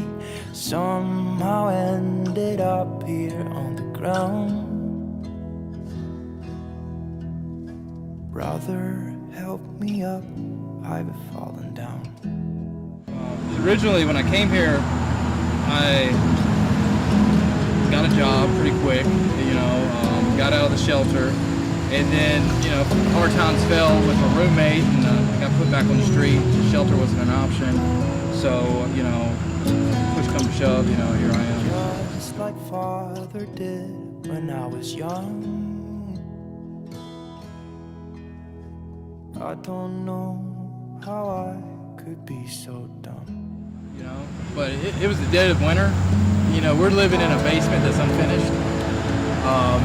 It's cold as all shit, and it makes it easier. What happens is it's not until you don't have it things become a problem. It's you don't worry about anything until you don't have it. Well, at first it's hard. It's really hard. It's embarrassing. You feel like you feel like you're always on trial. You get acclimated to it, and then that's when it gets scary, because everything just is normal, then you get stuck in it. And I forgot I do have a tasty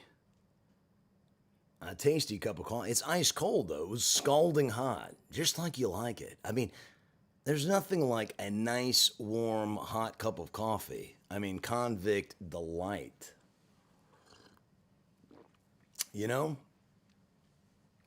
Are we back on? Golly, the delay is crazy. So in order to get this semi-smooth, I'm just going to fill you in on all the hoodoo. All the hoodoo, all the voodoo, all the magic, right?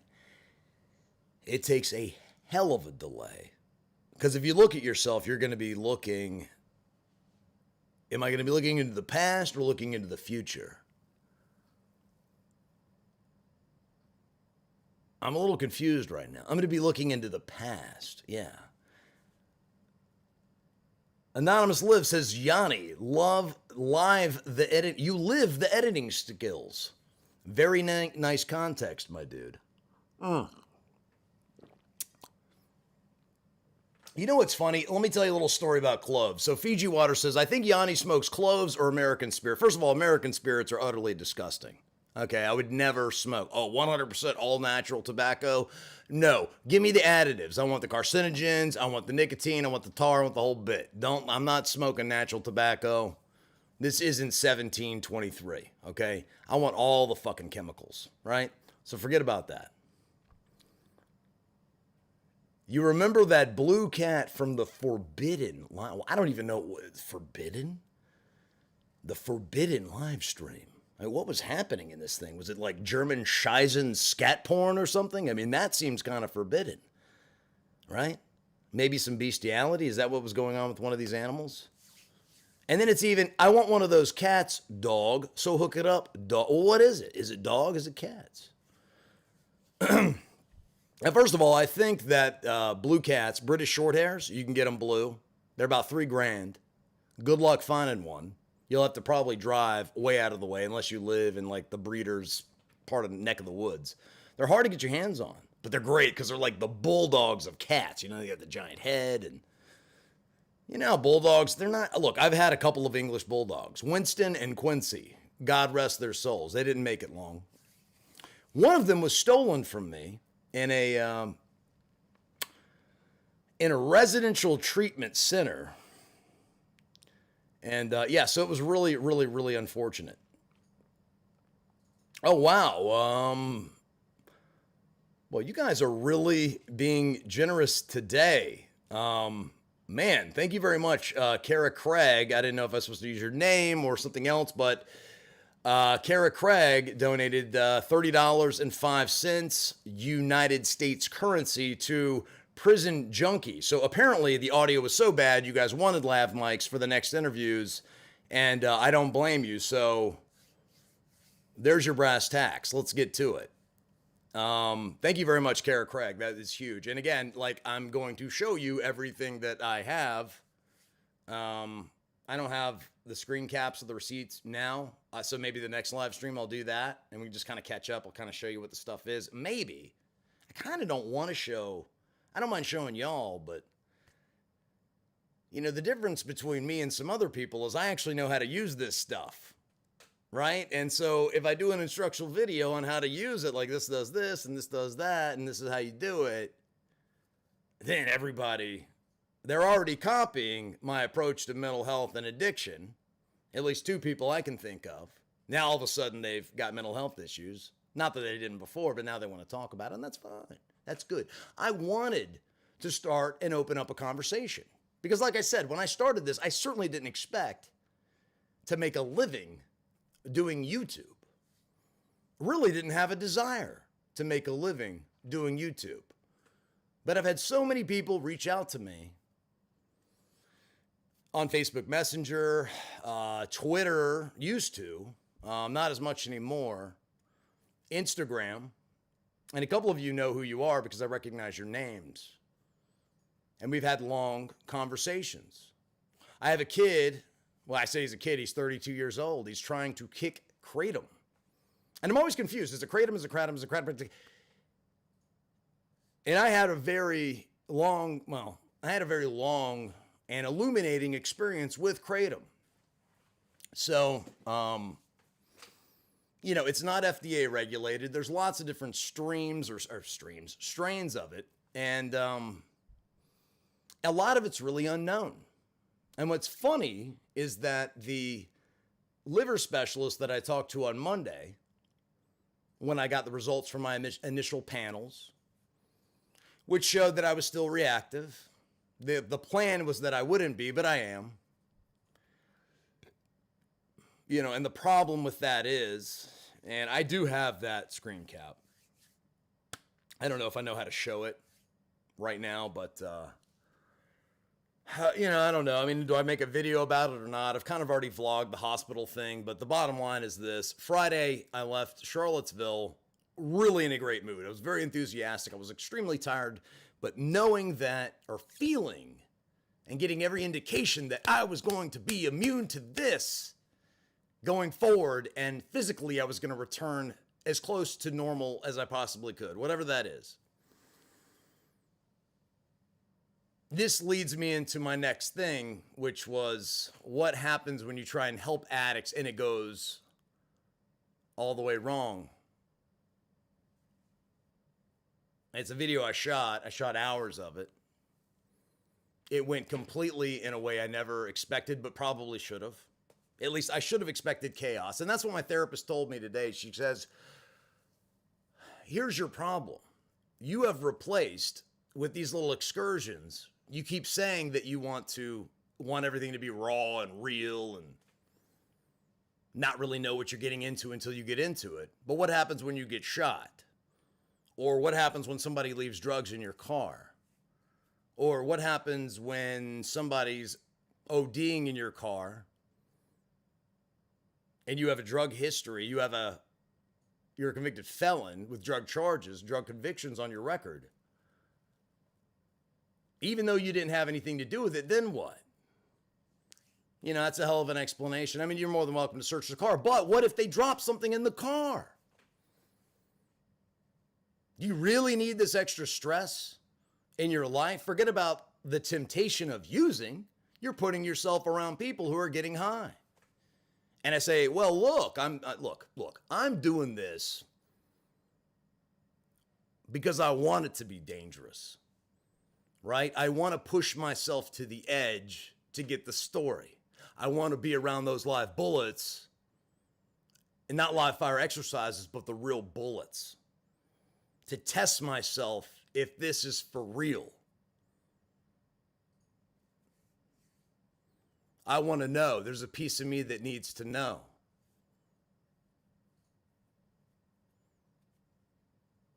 You know, because I'm constantly wondering my motives, my intentions. Am I doing any of this stuff for the right reasons? Right? Am I doing YouTube for the right reasons? Am I doing these live streams for the right reasons? That's why I made it clear the first couple I did. I said, no, I don't want, people would ask me, I want your PayPal.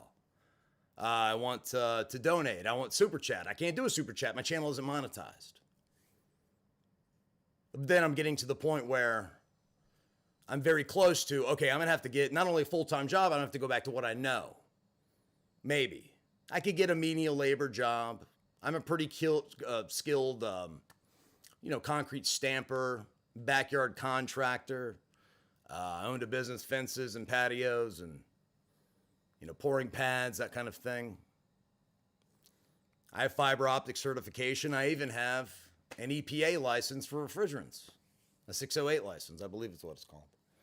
So I could get a job in both of those businesses. I do have actual BICSI, which is the fiber optic certification organization or whatever, as a level 2 installer, I believe. I don't know, it's been years since I've done it.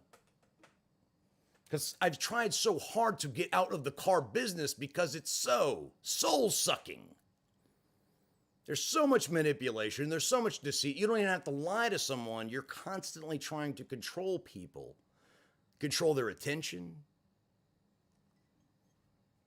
control their decisions, applying pressure, then pulling pressure off. It doesn't help someone who has a propensity for addiction because you're keeping score. It's like a video game.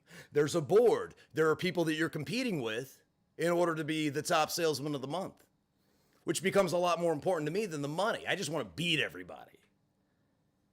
And then the mood swings. I mean, the peaks and the valleys, the days where you sell 3 cars in one day and you made $1,500 or $1,800.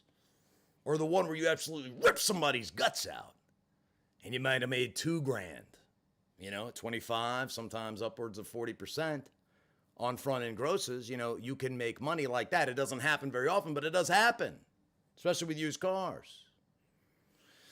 So any bets on whether Yanni smokes Marlboro Reds, Lights, or something unfiltered? Who the hell smokes unfiltered cigarettes? You know what's funny about that? I bought a pack of unfiltered cigarettes one time in my life because I thought it was cool. It was when I first started smoking. First thing I smoked was Newports. I got over that real quick. The next thing was Camels, and I thought they were so cute. It was this little pack of Camels. It was like this big, and I said, oh man, that looks cool. I saw like a movie with Johnny Depp in it or something. He's smoking unfiltered cigarettes. I don't know, something like that. And I said, boy, that's me. I mean, all the ladies are going to be coming after me when I'm smoking unfiltered cigarettes. I mean, all I need is a fucking cowboy hat and some turquoise fucking rhinestones, whatever those things are called, you know? I just put a dream catcher around my neck. And it's over with, ladies. They'll be lining up at my bedroom door. Didn't work out that way. They tasted like shit, number one. Number two, they get so wet. I mean, here's the thing. When I smoke a cigarette, I mean, I literally bite down on the filter. I mean, I'm just aggressively smoking. I mean, you can literally see, this is how broke I am. I mean, I smoke the cigarette to the nub. So anyway, smoking unfiltered cigarettes, not for me. But yeah, I did try it once. It's not what I smoked. Do you really want to know what I smoke? I'll tell you what, man, Fiji, you have all the questions. But boy, every time I corner you on something, it's, oh, I don't have this, or I can't do that. And your name is Fiji Water, for Christ's sake. If you really are Fiji Water, you got all the bucks. Because Fiji Water is wildly overpriced. I mean, it's water, for Christ's sake. $5 a bottle. The fuck out of here. Fuck Superchat. YouTube takes too much. I wouldn't know. I've never done one before. I personally haven't done one before.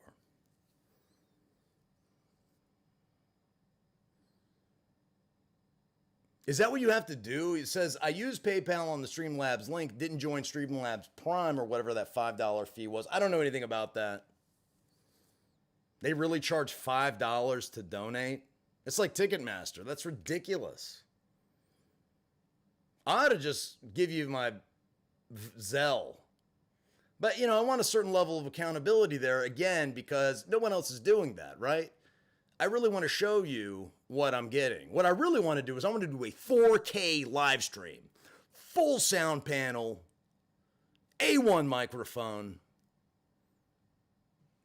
phenomenal visuals. I really believe with the right equipment, I mean, we are talking, I'm not going to say Howard Stern necessarily, but we're talking, something spectacular. At least if you're into this kind of thing. Okay, so Winston, absolutely not. Winstons are disgusting. My mom smoked Winstons forever. In fact, my mother even told me at one point. She quit when my sister was born. My sister is a number of years younger than me, 13 years younger than I am. I just became an uncle, by the way. Congratulations to me about a month ago. Little Charlie. I bought him a onesie. I got him a little onesie. I didn't have much money. It was like $25 online, but it was a Georgia onesie. Her husband is a University of Georgia alum. And it was just the cutest thing. $5 a month if you use gifts. I even thought about going over. The Patreon thing I really like because it's a couple of bucks a month. I can upload whatever I want. You don't have to worry about commercials, right? As long as you watch it there, I don't believe. Maybe YouTube hosts it. And I can do stuff raw. You can really, really, really, really. I have a GoPro Hero Black. One time I've used GoPros. I did an interview on a shrimp boat, an oyster boat, crab boat back in the day with this guy, Shiflet. Thank you, Danielle Snyder. Congrats on being an uncle. You are a sweetheart. I appreciate that very much. It is my first uncle experience. And I actually haven't met this little gentleman in person, but he looks like a stud. And I'm expecting him to play linebacker, hopefully for the University of Georgia in 18 years. I think he's got the goods. I can just see it, Anyway, so I used a GoPro on a boat, and it was freezing, and it was foggy, and it was like, and the thing didn't work. And I thought these things are supposed to be for extreme whatever. Now, GoPro Black, 4K, whatever, that's a whole nother ballgame. I mean, can I find some cool uses for that? Yeah, I'll tell you what. Can you hit me up on Messenger, I guess? Maybe I need a P.O. box. I feel weird with my address. The Arabs live up, they live upstairs. They're the ones that be answering the door, so, it's something you'd have to deal with. Is COVID keeping you from meeting him? No, I've been cleared to go, even though I'm still reactive for the Hep B. which people say, well, that's not going to kill you. Well, it might not kill me tomorrow, but you could get a spike very quickly like I did. I had ALT and AST levels in excess of 2,500. It was very touch and go there for a minute. That is liver failure neighborhood. So let me figure that out. If you want to reach out to me on this platform personally, I don't even know if that's possible. I'm still learning all this stuff. Social media is like, it's impenetrable to me. I don't even understand it. Facebook, I launch a channel, my Facebook, I will tell you a little bit about it. I probably shouldn't. People don't normally talk shop, but I don't know anything about it, much about it. I know about the shooting. I know about the editing. I know about being on camera. That's not a problem. Or it might be a problem. Depends on who you are. But for me personally, it's not whatever. But here's the thing. No, like on Facebook or Instagram, direct message, Twitter, either one of those. I'm absolutely interested. That'd be wonderful. So I start this page. I get the Facebook page. I get 180 followers in one day. I'm thinking to myself, wow, that's a lot, right? It sounds like a lot. I upload the trailer just to do something special for the page. I said, okay, well, here, I'll put this trailer out there. You know, and as a prelude to doing some more raw stuff where I'm not editing. And I mentioned that. I'd really like to do that. I think it'd be really cool. I don't have a P.O. box. I'll invest. I've never had a P.O. box in my life except when I sold Spice years ago. I used to have a P.O. box in Fairplay, South Carolina. And that's a hell of a story. You know, I got this stuff shipped from China and I made my own spice. This guy says, wait, none of them links work. All right. So look, I'm going to go through some comments from the top. If any of you guys are in here, let's see what kind of questions you have. I know people were speculating about some stuff and I'll get down to the bottom. All right. So I didn't understand that. So anyway, so I uploaded the trailer. And last I checked, it had like 40 or 50 views. I embedded it. It's not like it's a link. I embedded it. How in the hell it just doesn't make sense to me. You get 180 followers in one day on the channel, not likes, followers on the channel. I'm like, okay, man, there's a lot of people that want to see this stuff. Great, right? I put the trailer up. And I get the music's kind of overly sappy. Oh, by the way, I would love to know what you guys thought about the trailer. Could you hear the audio? Could you hear what he was saying? I mean, I have to do a lot of work with the audio or not, because I'd like to get it up as soon as possible. But anyway, so 2 hours, 3 hours later, 40, 50 views, 4 or 5 likes. And I'm thinking about, what is this? This doesn't even make sense. I don't know how it works. I don't know what gets pushed and what doesn't. I feel like my videos are getting better and better in quality. And almost no one's watched the boot camp video. I'm very proud of that video. I thought it came out really well. It's an honest story. Put a lot of work into it. It's got a lot of layers to it. It has a really cool title sequence that we made with the masking and everything, which I thought was neat. This video yesterday looked like it was doing very well. It has a lot of, I don't know anything about these keywords and all this stuff. I never did any of that. Never did I have any role to play ever in the history of social media with YouTube. None of that. Never. It would be maybe shooting, maybe ideas, maybe some performing or being on camera, whatever you want to call it. And then that would be that. So this is all new to me. So I'm very green. I call you guys green peas. Those of you who are, some of you aren't. But I really don't. Okay. I really have no clue. I have no clue. All right. We already discussed Michael Osborne. Thank you very much, man. You are a saint. Even though I've got Emmanuel Lewis looking me dead in the eyes, blowing me off, just like he did at the Tabernacle in 2005 in Atlanta, Georgia, that's okay. I love you, Emmanuel. I should have bought you a Jack and Coke. I felt like, man, this guy's probably a multimillionaire. What does he need it for? And really, I mean, a Jack and Coke to him would be like, I don't know, giving him like a handle of Everclear. It would have killed him. But you know what? If it had killed him, at least he wouldn't have given me the stiff arm and the stink eye. But anyway, so here we go. Dylan Cranful says, okay, ghostly one. Could be worse. Dylan Cranful says, smoking and watching the best YouTuber ever. Now, that's a bold statement. I'd like to know who you're watching. let me know because I'd like to check him out. The best YouTuber ever. He must be really, really talented. Could be worse. Could look like him and have stereotypical British teeth, says Ghost Who Won. I imagine you're referring to Emmanuel Lewis, but I could be wrong. Or Eric the Midget. Who in the fuck is Eric the Midget, by the way? I mean, I keep hearing his name. I don't know anything about him. Whatever. B try to help someone do it the next month. I don't know what that means. Michael Osborne says, no factory lesbians as far as the eye can see. Oh, that's the job where you work with the girl who looks like Emmanuel Lewis. She must be a real smoker. She must be a real smoker. Simply Limbo says, love the vids. I regret my old comment from 2 years ago where I defended. That being said, I'm not going to mention it anymore. Well, I'm glad we got that out of the way. I have no idea what the comment was. Your avatar looks familiar. So maybe you'd have to tell me what the comment is. And that's okay. We're honest here. We're honest with each other, right? So just go ahead and tell me. You're not going to hurt my feelings. Maybe. But 2 years ago, you might have crushed me. You know, I may have gotten out of rehab, read that comment, because believe me, when I did get out of rehab, because I hadn't seen it. I mean, not out of rehab, but out of jail. Now, when I was in rehab, we could go to the library for like an hour every couple of days. And of course, what's the first thing we do? We get on social media, right? Because we don't have access to computers or phones in the rehab. But we could travel 3 at a time to, there was a Dollar General in downtown Winchester if we needed candy or cigarettes or whatever.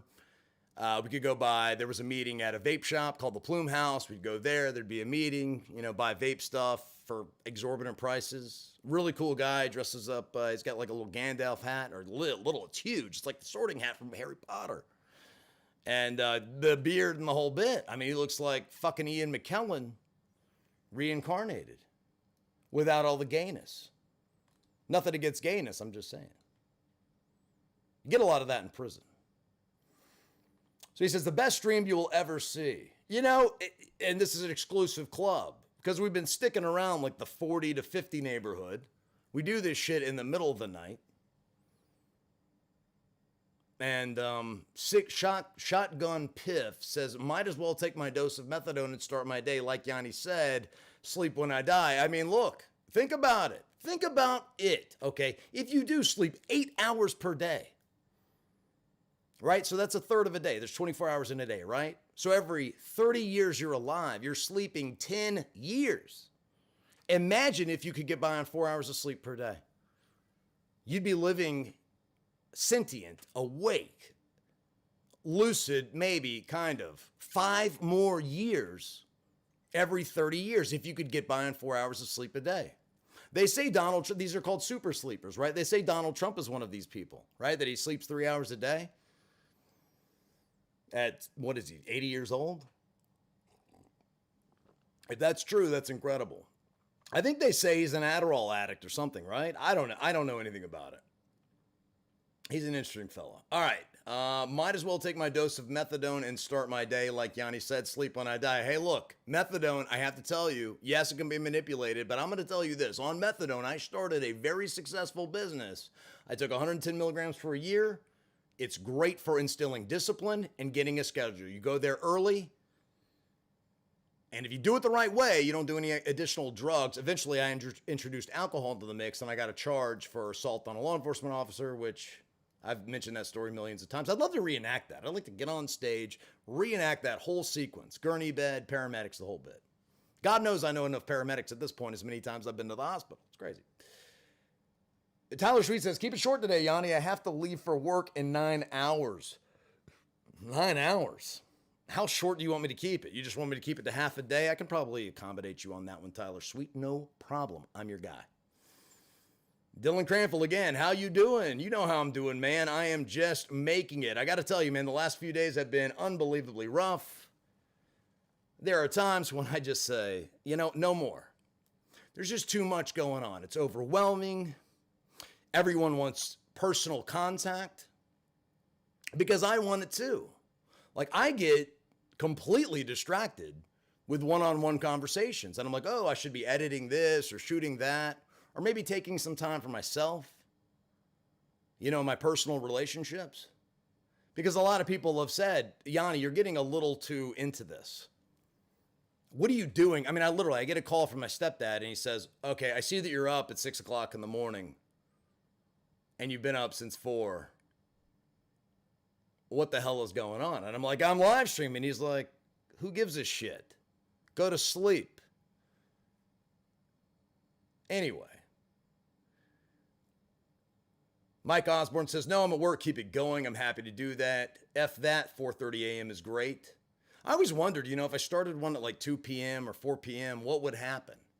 Would anybody even come? I've conditioned myself and for all of you guys to be ready for me with no notice, no, advance notice. I mentioned earlier in the community section of YouTube, which is a really neat feature, by the way. I'm going to do a live stream tonight. And I went back and forth. I ate the 5 McDoubles. I'm like, okay, let's go. Makes absolutely no sense, but neither do I, right? Most of the time. It says audio is clear as hell, A+. I think that was before it went out. Michael Osborne, a little camera fun from me. Boy, again, I can't help you. I can't thank you enough. Thank you very much. Thank you very much. Working my way up to that. All right, here we go. All right, audio. Donations always best. I do have a delay, so I don't see stuff immediately. I'm trying to catch up. Look, if it's 2 words, I'm probably going to blow by it. If you've got a more, detailed question or comment, then I'll get into it. All right. So let's kind of go down. Nicholas says, what's up? And he was, Nicholas, to give him credit, man, he was the guy that said, dude, what you're doing is important. Because I left a comment earlier and I was just like, nobody's watching this stuff anyway. It doesn't really matter. I really lost sight. And this happens, as a human being, especially now, but even as an addict and an alcoholic, again, it's natural for me to take things to their worst possible conclusion. I have to, using my skill set and my tools that I've built. I don't have a skill set for this stuff. It's just tools and things I've learned, which I guess is a skill set, whatever. And it gets me back to, okay, this isn't a catastrophe. Things are going to be okay. All right. So look, let me tell you. And Mike, I did give you an exclusive story. Or maybe you want one-on-one. Okay, no problem. So here is an exclusive story. So I get this person that I dealt with. And I mentioned this before. I'm going to go ahead and tell you most of the story. It's all shot. I have footage of most of it. Guy calls me up. He wants to shoot a video going to Baltimore or DC. Obviously getting high, getting some hookers, whatever. Now, a couple of weeks ago, I'd have been like, oh yeah, let's do it. And I mentioned that before. Let's do it. My initial response was, yes. The realness, the rawness, the animal in its natural habitat. And this particular animal is exactly that. And I mentioned, is this person, are they constitutionally incapable of being honest? The person is actually very much well aware of who he is. And he even told me during this whole kerfuffle, this whole thing, dude, I don't care if I live or die. Which is kind of the worst place to be. It's one thing to know I want to die. I'm committed to this. I'm committed to ending it all. Whatever happens, happens. I hope the chips fall where they may, and where they may fall in that casket, that's where I want them to be.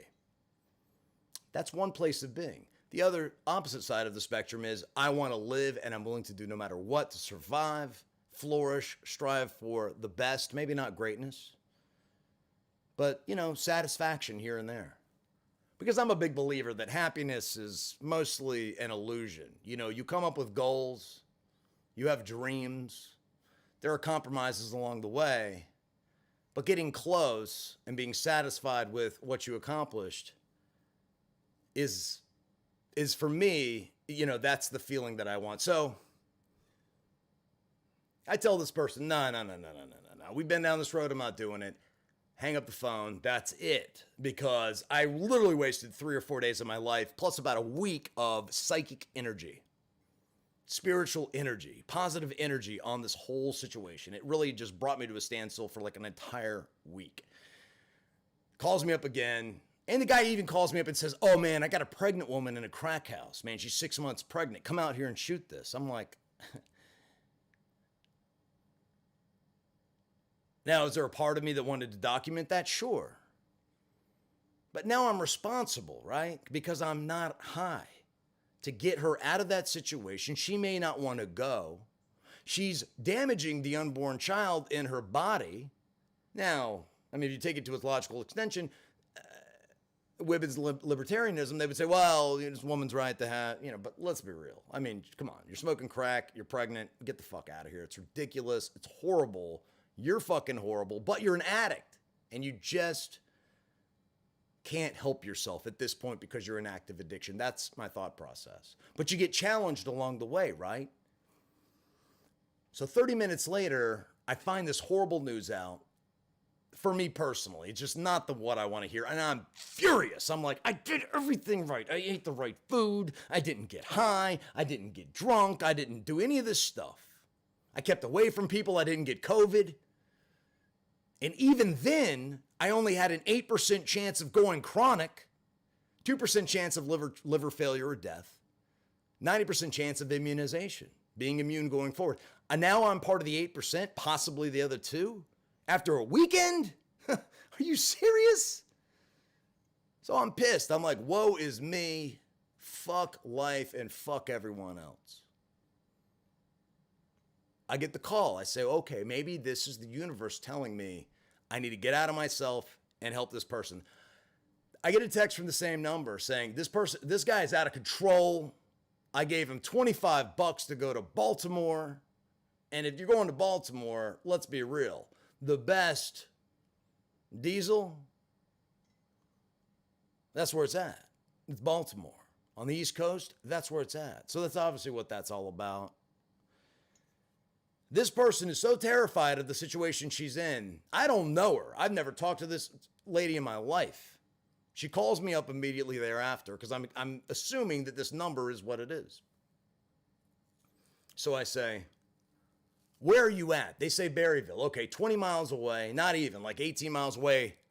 I got to make a snap decision. I've already got issues with my phone service. I make the decision. Normal person should have called their sponsor, should have called somebody in the recovery network. But it was like do or die. This person's in a gravel parking lot about ready to peel off. She's either going to be stranded. I'm not going to be able to get in touch with her, find out where she's at. Or I could just go get her out of the situation and just do the right thing. In my head, that's what I said. So I just act, man. I just react. I go do it, man. I just drive out there. I bring the gear real quick. I grab my camera bag and I go out there. Put the little dash cam up and I start shooting, sort of my thoughts, as I'm going. Because I'm like, oh, man, this has got to go bad. I get there, it's far worse. There's like a game warden out in the country driving a camouflage go-kart thing. And he's looking at me like I'm out of my mind. And I see the truck over here. Doors are wide open. The guy's got his feet kicked up over the door. This woman's screaming bloody murder. And I said, listen, I'm just here to help. Let me work on this. We kind of do a wink and a nod. And he's okay with it. He moves on. You got it? I got it. This guy comes over and makes a spectacle of himself, inserts himself into the conversation. I know it's going to be a problem. So now, yeah, I'm going to put her in the car. She's older than Methuselah. Eyes like a giraffe. I mean, and I would say high as giraffe, But she's higher than a totem pole. Higher than the Empire State Building. And I don't know her. And this woman is, I swear to God, at least 60, maybe 70 years old. I'm like, who is this? Is this like the female version of Keith Richards? I mean, you just ought not to be going that hard at that age. She's nodding off and the whole bit. So she gets in the car in the backseat. I said, well, look, just relax. And then now I'm talking to the driver of this truck. And the thing about it is I don't recognize this truck. As far as I know, he doesn't have a vehicle. And I know this person, fairly well. Where'd you get the truck? There's a bunch of tools back there. There's a Maryland plate. What the hell is going on?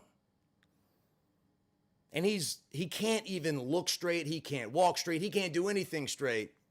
And I'm like, I got to get this guy off the road.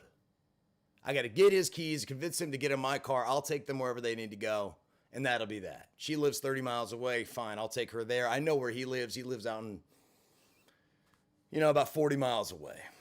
I got to get him somewhere. I don't care if it's a detox, a psych center, his girlfriend's house, somewhere else and away from this thing, because this thing looks real hot.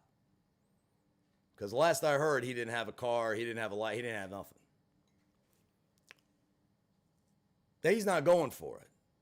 The cameras come on, he's like, get the fucking cameras on. Pulls me over to the side, tells me kind of what's going on. And I tell him where I'm at with it. I'm like, dude, you're terrifying everybody. You're going to go to jail if you get back in this thing because you're way too fucked up to drive. I try and get the keys from him. He rams, because I had pulled my car in front of this truck. That's, like, you're not going anywhere. You have to back up. And at that point, maybe it'll buy me some time to talk some sense into him. But the thing about it is you get somebody this far into active addiction, and I'm telling you, it's one of the worst I've ever seen. You can't kill this guy. He never goes out. Tons of ODs, tons of prison time, all this stuff. But you just can't. He's like the Energizer Bunny. He's a cockroach in a Twinkie. Imagine the thermonuclear meltdown. The things that would survive would be cockroaches, Twinkies, and him. He starts ramming on the gas like he's going to T-bone my car. I'm holding on to the door like, come on, man. Are you serious? I mean, what are you going to do? T-bone my car? There's people in the car. I mean, this is about to get really outrageous, right? So I back up. He peels out. I follow him. He's swerving all over the road, and I have to make a decision. Like, what am I supposed to do? I'm shooting this the entire time. I got to follow him to stop. And the people in the car, like, call the police. And as a convict or ex-con, I don't do that. Now, there are certain situations where I would call the police. Woman's getting beaten up, or, stores getting robbed by, armed robbers. I mean, there's lots of situations where, I guess the police would have to get involved. But this is somebody I know. It's personal. I make the phone call to the police. This guy's going to do 10 years in jail because God knows he's on paper, right? And this is why I can't, I don't know, do I upload it and blur some stuff out? I already said I never blur anything out.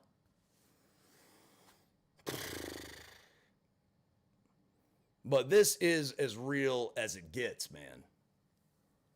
I mean, this is as real as it gets. It is real. I am chasing him. I am speeding to try and catch up to him. He is swerving all over the road. And it's like, what am I going to do? What am I just waiting for him to crash? Die? Tell the story? I mean, what's the end game here? I don't know. I'm totally conflicted. A normal person would have called the police, but as we've established, I'm not normal. And as an ex-con, it's the last resort. But there are people on the road whose lives are in danger. Anyway, fast forward. And he's in danger. But if I make that call, I feel like I'm personally responsible, even though he's writing his own ticket, right? I'm personally responsible for him going to jail. And he's going to go to jail for a long time. He has a pending case and everything else. So I keep following. We have another altercation. We actually have a physical altercation at one point. It didn't get on camera. But he was talking to his girlfriend. I said, let me talk to her. And he snapped. Everything was fine until then. He pulls over in a neighborhood with $700,000-$800,000 homes and is just throwing stuff out of the back of the truck. He's trying to give me a coat. He's like, oh, it's Patagonia, man. This is a nice coat. I'm like, I don't know where the fuck you got this coat. I don't want this coat. It's 90 degrees out here. You're giving me a Patagonia coat, extra large? I'm a schmedium. Give me a break. So I follow him to the next stop, and then that's where we have the altercation. I have some of that on camera. And it's like, I don't want to implicate this person because he ended up making it a lot further than I thought. I don't know if he made it all the way to the end. But the next thing is, again, I don't have phone service. I'm in mountainous area. I live near Shenandoah Valley. So the coverage is really bad. And I'm relying on Wi-Fi because I really don't have a cell phone. It's real. Otherwise, I'd be live streaming all over the place. I'd be in the car. I'd be on a mountain. I'd be, everywhere. I'd have done it in Charlottesville. I would have just live streamed it. Believe me. I have no hesitation whatsoever to live stream at the drop of a hat. It makes no difference to me. The way it's undeniably real, right? Whatever you see, whatever I'm saying, it can't be, I mean, I guess it could be staged, but it's, I feel very comfortable doing that. Because I want you to really see how an ex-con fresh out of the joint really adapts to the real world. Because I haven't really had an opportunity to do that yet because I've been so sick. Now I can. Finally, he peels off, gets away, goes through a red light. I can't bust through the red light. I lose him. Fine. Okay, so we're going to take her home. She is nodding out the whole time. I have Narcan in my glove compartment in case of an emergency. And I told the story before where I was shooting a story, prison stories with him because he's done 22 years. He's been in 12 prisons in Virginia. He's been in Florida and so on and so forth. The guy shoots heroin in his neck in my bathroom. I look in the crack. I'm like, oh my God, what the fuck are you doing? And now fast forward a couple of weeks later, here I am in a very dangerous situation for all sorts of reasons. He is a threat and a menace to society. This old lady, I mean, she looks like the fucking crypt keeper in the back of my car. Why do I have a 70-year-old woman, 60? Look, if she's under 60 years old, she told me she was 68, but who knows? She was so. And now I'm trying to find out where the hell I'm going. She said she lives in Delaplane. Well, if you know anything about Delaplane, Virginia, which I didn't, it's about the size of a post office. I mean, literally, you go in, there's a sign on the post office that says Delaplane, where you would normally see, welcome to Nantucket, or welcome to Providence, welcome to Chesapeake. It's on a building, the welcome to sign. It's not even welcome to, it just says Delaplane. And it's nothing but back alleys and hollers, and it's just strictly country. So this lady doesn't know where she lives, and I'm trying to figure out what. She keeps just go straight, just go straight, just straight. I said, honey, if I keep going straight, I'm gonna go through a goddamn mountain. I mean, where in the hell are we going? It's Marshall. It's off of Marshall. Well, look, there's a Marshall City. There's a Jim Marshall Boulevard. And it just goes on and on and on. So finally, I just grab her phone while she's nodded out. And every 10 minutes or so, she's completely flatlined. I have to shake her and yell at her. And I'm just holding, we have that Narcan in the glove compartment just waiting to use it. And I'm thinking to myself the whole time, and I even say this on camera, like, what the fuck am I doing? What am I doing in this situation? This is out of control. I don't need to be doing this. I just wanted to give this person a ride home and get her out of a dangerous situation. It's metamorphosized, which isn't a word yet, into something completely out of control and something I'm completely unequipped to deal with. Finally, I go through her phone, make some phone calls. I get her mother on the phone. Incredible that she has a mother that's alive as old as she is. She's got to be 120, the way she looks. And you saw a picture. I put it on the community section, and I put it on the thumbnail. That's her. Guess what she goes by? Granny. Anyway, make a long story short, because I'm thinking about at least uploading that part of it. It really challenged the whole concept of my channel and my way of thinking, which is that these, the decriminalization of drugs and criminal justice reform for addicts and getting them the treatment that they need. I'm dealing with two people that appear to be completely untreatable. I say, how long have you been doing this? I've seen dust in mummies' tombs in ancient Egypt that's younger than you. How long have you been doing this? She says, 4 years. I'm like, 4 years? What the hell happened to you? No, she goes, 40 years. But I mostly sling it. What? That's what you're telling me? That you're some kind of high-rolling baller ass? Yeah, slinger. Okay. Anyway, make a long story even longer. Get in touch with the mom. Mom has no clue. She's like, what's going on? I don't understand. I'm like, listen, I'm not getting into details. I just want to get your daughter home. Where the hell does she live? She doesn't know. She doesn't know. The daughter doesn't know. I'm about to run out of gas and it's pitch black dark in the country. There are no gas stations around. Finally, after some more circles, I get in touch with a friend of hers. He says, she lives on Dead End Road. What? Dead End? I mean, it's just poetic, right? Dead End Road? This is incredible. But I can't find, it's the first house on the right and this, that, and the other thing. I'm like, okay, all right. I said, honey, which place is yours? And there's a bunch of dead end roads in this area. It's crazy. She can't help. Let's just go straight. Just go straight. I said, listen, I go straight. I'm gonna need 4-wheel drive and a 7-inch lift with 35-inch super swampers, honey. That isn't gonna work. Where the fuck do you live? And then finally, I just snapped. I said, listen, you fucking, and I'm gone, man. I'm just like, you're not gonna talk to me with that kind of disrespect. Who the fuck you think? I'm like, oh wow, now you're awake. You don't like people yelling at you.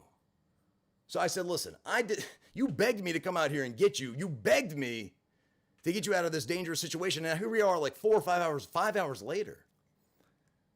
I spent my gas. I don't have a lot of money. The car is about to fall apart going through all this fucking gravel and dirt and mud and shit. And now you're getting an attitude with me because I've asked you 470,000 times where the hell you live and you can't tell me nothing but go straight? For hours, and I've got to constantly shake you like a piñata. Do you shake piñatas? I don't think you do. To get you awake and help me out, and then finally I reach my breaking point because you're just completely uncooperative and you're completely unappreciative of what I'm trying to do for you. Now you're snapping on me?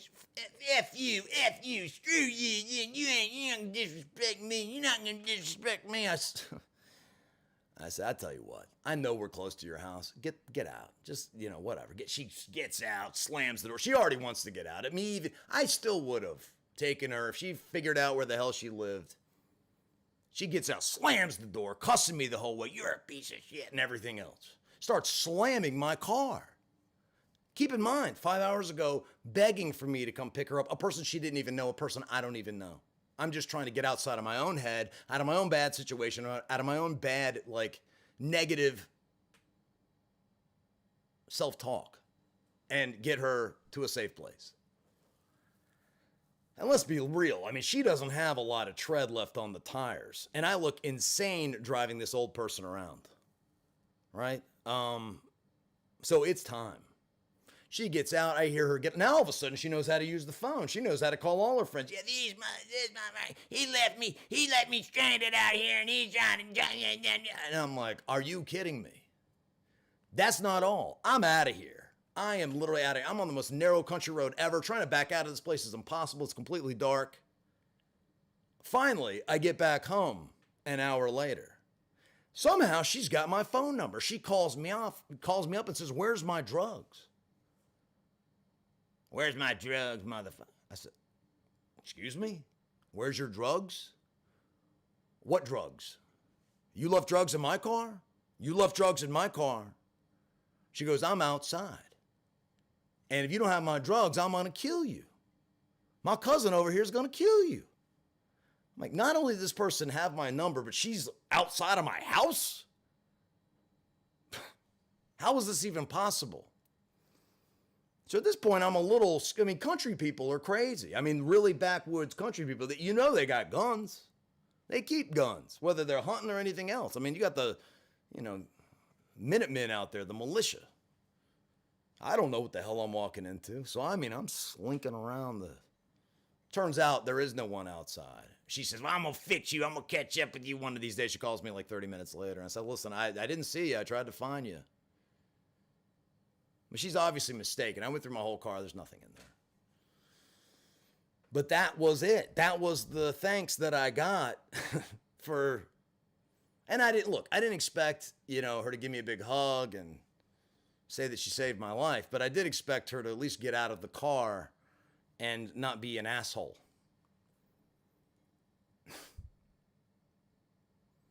So that's. When helping an addict goes wrong, there you go. So listen, we're like really filling up here. We've been talking for hours. And yeah, so that's a story. That's a story. Boy, I should have done a video, right? If I'd have done a video, maybe I'd have made some views, gained some subscribers. But because you guys just mess with me so dumb hard, I'm going to give you like 10 stories. And they're not, and it's real. It's so fresh in my mind. I've got all the details right there. It's absolutely insane. Talking to my therapist today, she said, you're out of your mind. I am so concerned that you're going to put yourself in one of these situations because you want to be so much on the edge. You think you're Jake Gyllenhaal from Nightcrawler, except you're Daycrawler. I actually added that. She didn't say that to me. But in my head, I was thinking, okay, well, maybe. Other than the whole setting up of the stuff, I just wanted to catch it. Which, if you don't know, the whole movie's about him listening to a radio and becoming a Nightcrawler, which he's in LA and he's going to crash scenes and crime scenes before the cops and everybody gets there so he can get the best footage. My concern is that, I don't have any rope or latitude to be breaking laws. And I wonder morally, should I have called the police? And I'm even right there on the video, I'm saying, what? Because somebody even in the car says, I said, what should I do? You need to call the police. I said, I'm not calling the police. That's one thing I'm not doing in this situation. Upon reflection, maybe it is. I mean, again, everything's not so black and white. I don't know. I guess it's easier not to be in that situation in the first place. And so a lot of the stories I have lined up are people who have made positive changes in their life, and I can actually talk to them without the threat of like legal action or the threat of the law. So that's people I tell this to, like my sponsor or my therapist or other people I know are like, how do you keep putting yourself in these situations and stay clean? Well, initially it was because of my health, and it was because I wanted to stick my hand as close to the fire as possible to see if I'd get burnt, to really test myself. How real are you about this? How committed are you to this? Because if you're going to get on the internet and talk about this, buddy, you better be about that life. And I am. Maybe I don't need to be putting myself so close to the fire, but I've at least proven to myself internally, I know that the commitment is there. Come hell, come high water, whatever. This, I might do everything else. I might jump off of a cliff tomorrow. I may go skydiving without a parachute. But what I will not do is get high. Because there is nothing a drink or a drug can do to make my life any better. So,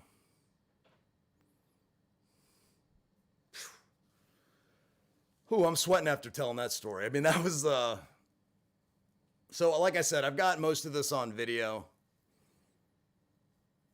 If I had like a Patreon or something where I could, am I religious? You'd make a good pastor, bro. What does that even mean? What is a good pastor? You're somebody who can tell a story? I don't know. So, I'm not done yet. If you want to stick around, great. I have been killing this coffee. And I've got a couple more sips, but because of the water and because of all the coffee, I still have a little bit more to get into. I'm sure most of you guys have other things to do, but I'd like your opinion on a few things. 1, the music. 2, the audio. 3, this story. And 4, some of the other things, maybe regarding social media. And I want to answer a couple more of your questions. These live streams, they don't do anything. They don't make any money. They're so long. I mean, the donations that I got are why is that word even up there? I need to put investments.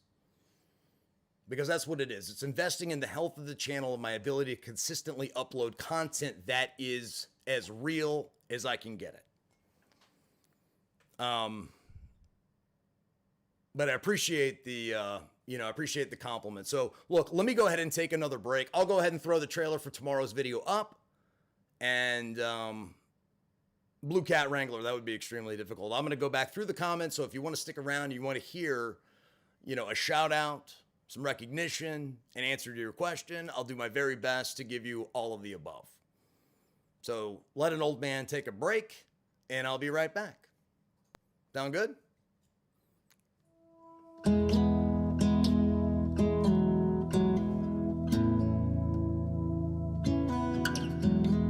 I've been running right.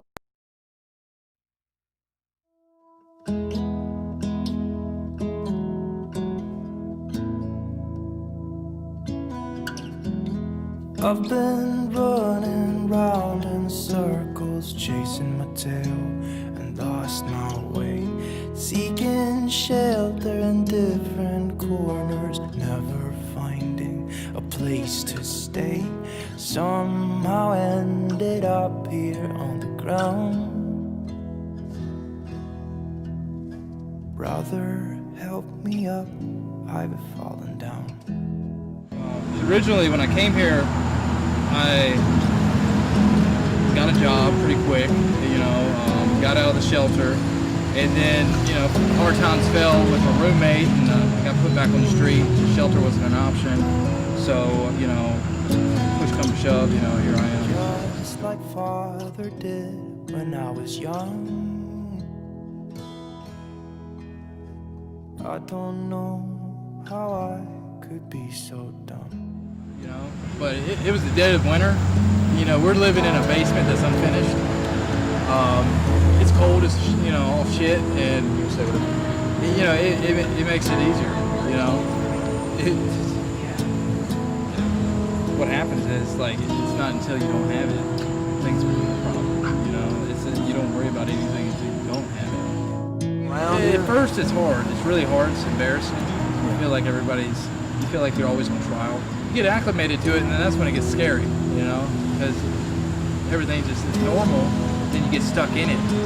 And it's like, going from a shelter to a shelter is no big deal, and getting a place isn't even in the agenda.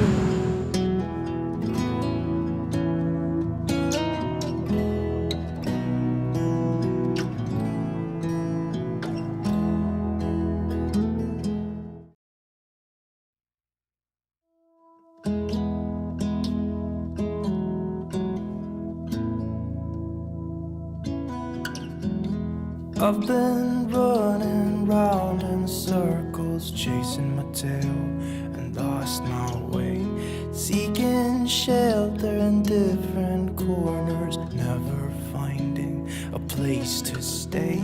Somehow ended up here on the ground. Brother, help me up, I've fallen down. Originally, when I came here, I got a job pretty quick, got out of the shelter, and then, hard times fell with my roommate, and I got put back on the street. The shelter wasn't an option, so, push come to shove, here I am. Just like father did when I was young. I don't know how I could be so dumb. But it was the dead of winter. We're living in a basement that's unfinished. It's cold as all shit, and it makes it easier. What happens is it's not until you don't have it things become a problem. It's you don't worry about anything until you don't have it. At first, it's hard. It's really hard. It's embarrassing. You feel like you feel like you're always on trial. You get acclimated to it, and then that's when it gets scary, because everything just is normal, then you get stuck in it. And it's like, going from a shelter to a shelter is no big deal, and getting a place isn't even in the agenda.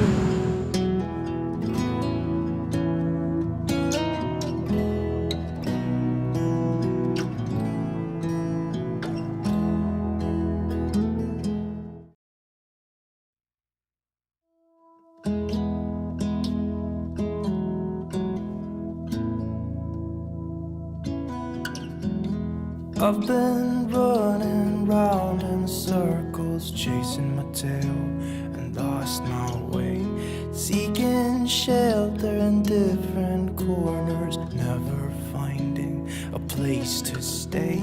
Somehow ended up here on the ground. Brother, help me up, I've fallen down. Originally, when I came here, I got a job pretty quick, got out of the shelter, and then, hard times fell with my roommate, and I got put back on the street. The shelter wasn't an option, so, push come to shove, here I am. Just like father did when I was young.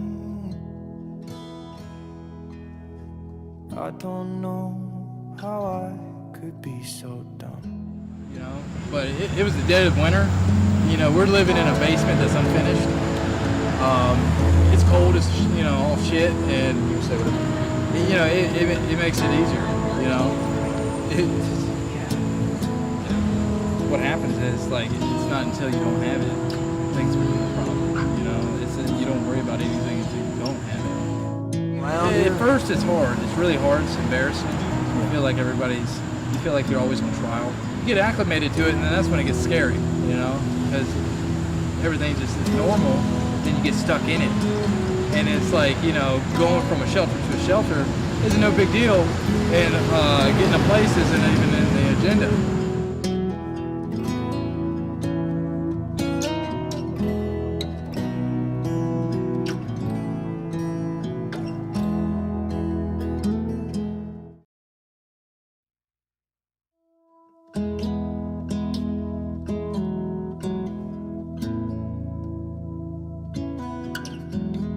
I've been running round in circles, chasing my tail and lost my way, seeking shelter in different corners, never finding a place to stay. Somehow ended up here on the ground. Brother, help me up, I've fallen down. Originally, when I came here, I got a job pretty quick, got out of the shelter, and then, hard times fell with my roommate, and I got put back on the street. The shelter wasn't an option, so, push come to shove, here I am. Just like father did when I was young. I don't know how I could be so dumb. But it was the dead of winter. We're living in a basement that's unfinished. It's cold as all shit, and it makes it easier. What happens is it's not until you don't have it things become a problem. It's you don't worry about anything until you don't have it. At first, it's hard. It's really hard. It's embarrassing. You feel like you feel like you're always on trial. You get acclimated to it, and then that's when it gets scary, because everything's just normal, then you get stuck in it. And it's going from a shelter to a shelter is no big deal, and getting a place isn't even in the agenda.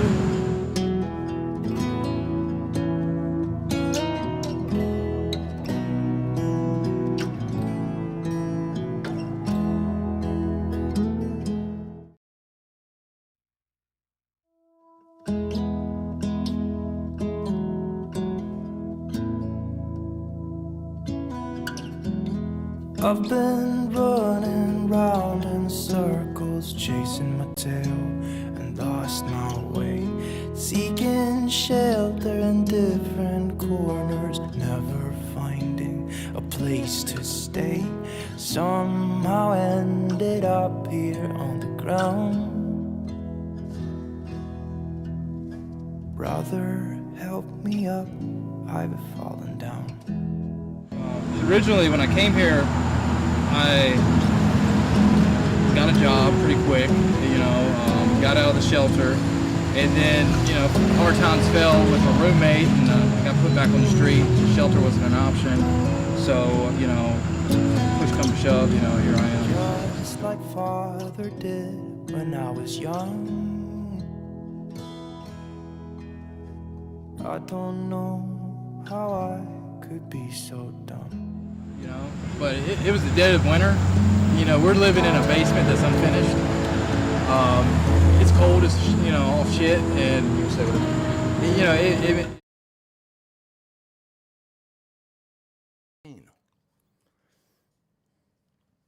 sure this light's about to die. Isn't it? All right. Did I almost put my glasses on upside down? Would that even work? It might. It might.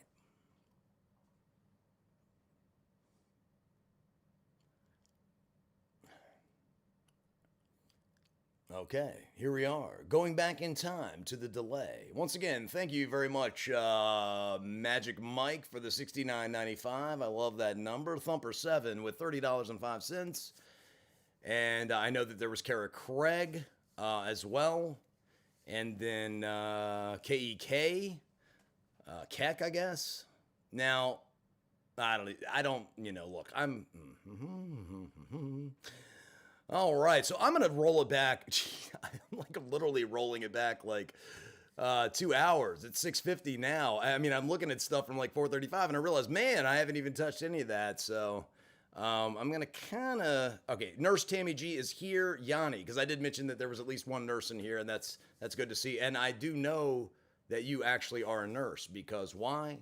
Because you told me you were a nurse. And I just take things at face value these days, don't I? No, actually I don't. Not at all. Not at all. But you know what? You have a very honest face, so therefore I'm going to go ahead and take your word for it. You guys are probably wondering, where did you get the glasses? Those are really sharp. Well, these are actually the cheapest glasses you can possibly get, and they were funded by... During COVID, I switched over from private insurance to Medicaid, and these were provided by Medicaid, and they pulled out a box. I said, well, I really like those Ray-Bans over there. Those are sharp. I like those Versace's. And actually, I don't. There's not a single pair of Versace glasses I would be caught dead in. I don't give a shit. How much they cost means nothing to me. Nothing. Gucci belts, Jaguars, none of that. Nothing to me. Means zero. So, anyway, they had a box of 12 or 14. These were the ones. A couple people I know said I looked like... It almost looks like they're inverted. It's weird. I got a new prescription. I don't wear glasses often. I used to wear contacts, but the problem with me, ADHD in full effect, you get the disposables, right? I mean, that's what I've done in the past. I forget I have them on. 2 weeks later, they're glued to my eyeball. Am I the only person that's experienced that? Probably not, but maybe the only one in this chat. All right, so... We'll start from the exclusive story, my dude. I did my very best, Michael Osborne, to deliver that. Savar says, shout out the largest non-donate scum broggers. Is that German? I don't know. Simply Limbo says, Midgetus, obviously referring to me trying to figure out how to describe a short person in a politically correct way. Ghostly one, smashed from less than a can. Bruh. Okay, so we're way back. Derp McDerpison. Did your parents name you that? If they did, they have a sick sense of humor. If you're going to Charlottesville, I've already gone. You should interview Christian Weston Chandler. It's too late. I'll have to go back. And maybe if I can figure out a way to get Justin some help, I will. I don't know who Christian Weston... I keep wanting to say Western. Christian Weston Chandler. That's a hell of a tongue twister. I don't even believe that's a real name. I don't know who he is. You'll have to inform me. How much is a typical, Ghostly One says, how much is a typical McDonald's meal? Or a typical Donald's meal? Is that what it's called? Wherever you're from? Is it not called McDonald's? Because they want to eliminate the Irish connotation? Is it just Donald's meal? That would be interesting, like Donald's meal. It could be like Donald Duck. It could be Donald Glover. It could be Donald Trump. Imagine if he had his own fast food restaurant. It'd be called the Donald's meal. What would the little kid's meal be called? The unhappy meal? Who knows? I don't know. I'd love to see it, though. I'd love to see Donald Trump's fast food restaurant. I mean, it would be called Trump's something, right? Remember when he had water?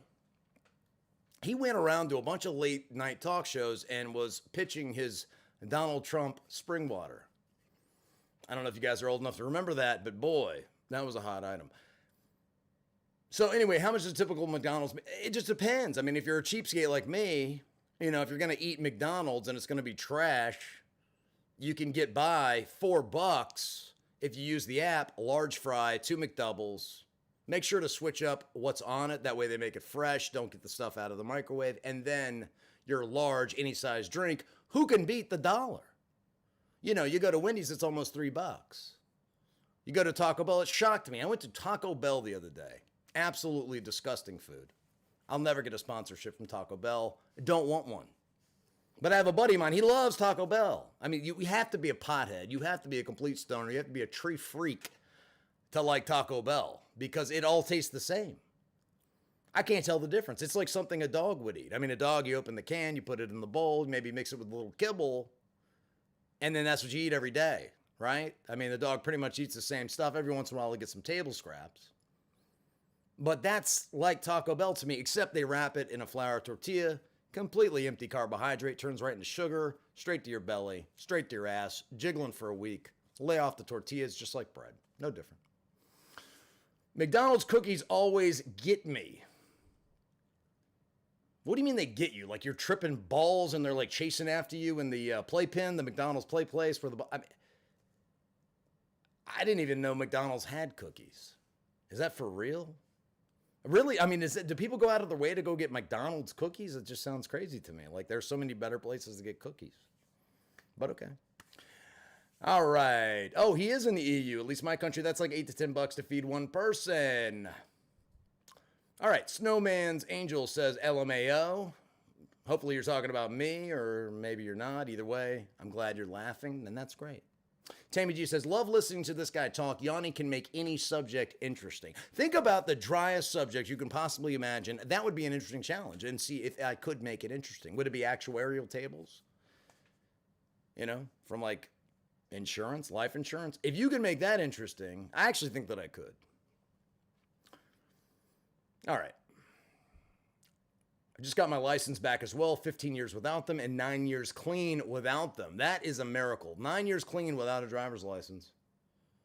I mean, maybe it makes it easier, right? You can't just spur of the moment drive to get some dope. You have to make arrangements. You got to pay the driver, right? Because he's going to get a kickback, right? You got to get on the phone with him. You got to make sure he's not going through like a little clean spell or spurt, or he's on probation or pretrial. All right. Snowman's Angel says, I've got to get ready for work, but thank you for the morning giggles. My pleasure. Matt M182. I'm also a habitual night owl. I try to fix it sometimes. It just never sticks around. I live in Georgia, so we're in the same time zone, I'm pretty sure. Man, that's awfully special. We are in the same time zone. We certainly are. East Coast. EST, Eastern Standard Time. And I love the long videos. You do, and I do. I mean, I feel like, hey, man, 2 minutes or 2 hours and 30 minutes. I checked the time when I got up to take a break. And I was like, man, 2 hours and 30 minutes. I'm just getting warmed up. This is nothing. Absolutely nothing. We're just scratching the surface. We're just polishing the turd.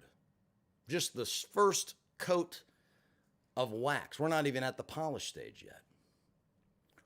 Which I think there's somebody proved that. Was it Mythbusters or something that you could actually polish a turd? I think a little extra went into it. You had to let it kind of dry out a little bit, but you can actually polish a turd. So if anybody ever tells you that you can't polish a turd, well, you can't polish a turd. Wait a second. I can prove you wrong. These guys did it. Here it is. Turd, fully polished, waxed, lacquered up, ready to put on your mantle.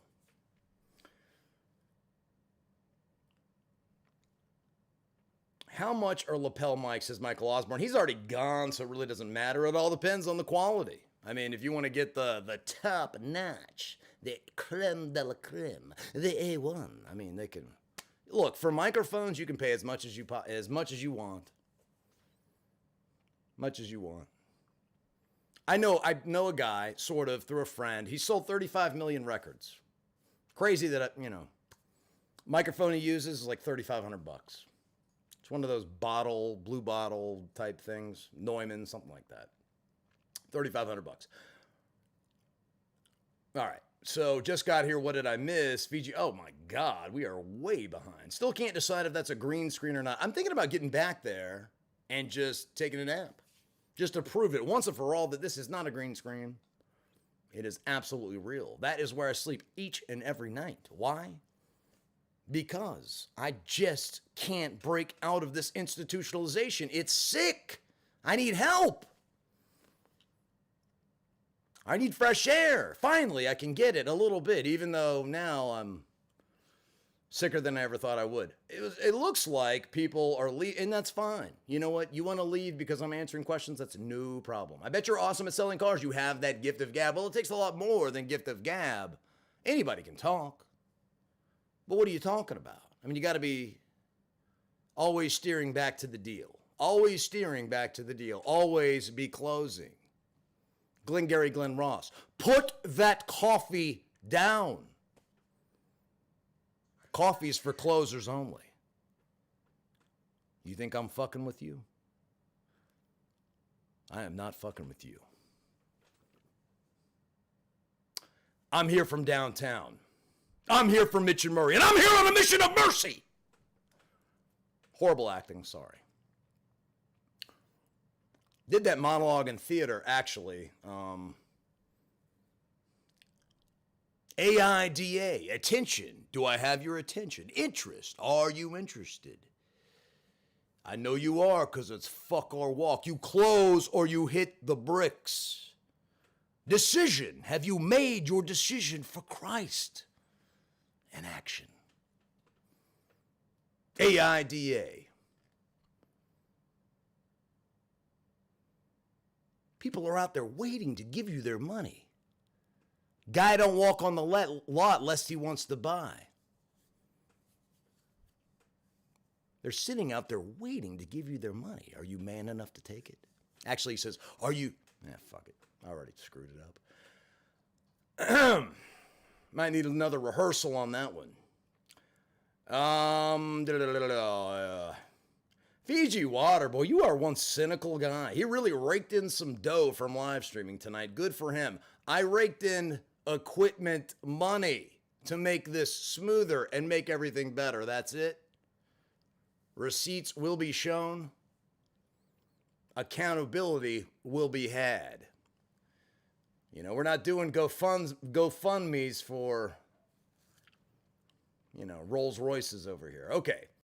I would love to, look, man, I would love to be able to flip this camera around and show you my palace, my magical abode, where all the magic happens. The heroin in the neck, the computer, the desk I got from the thrift store for $20, my 7-year-old, 8-year-old TV, my state-of-the-art PlayStation 3, my refrigerator, the size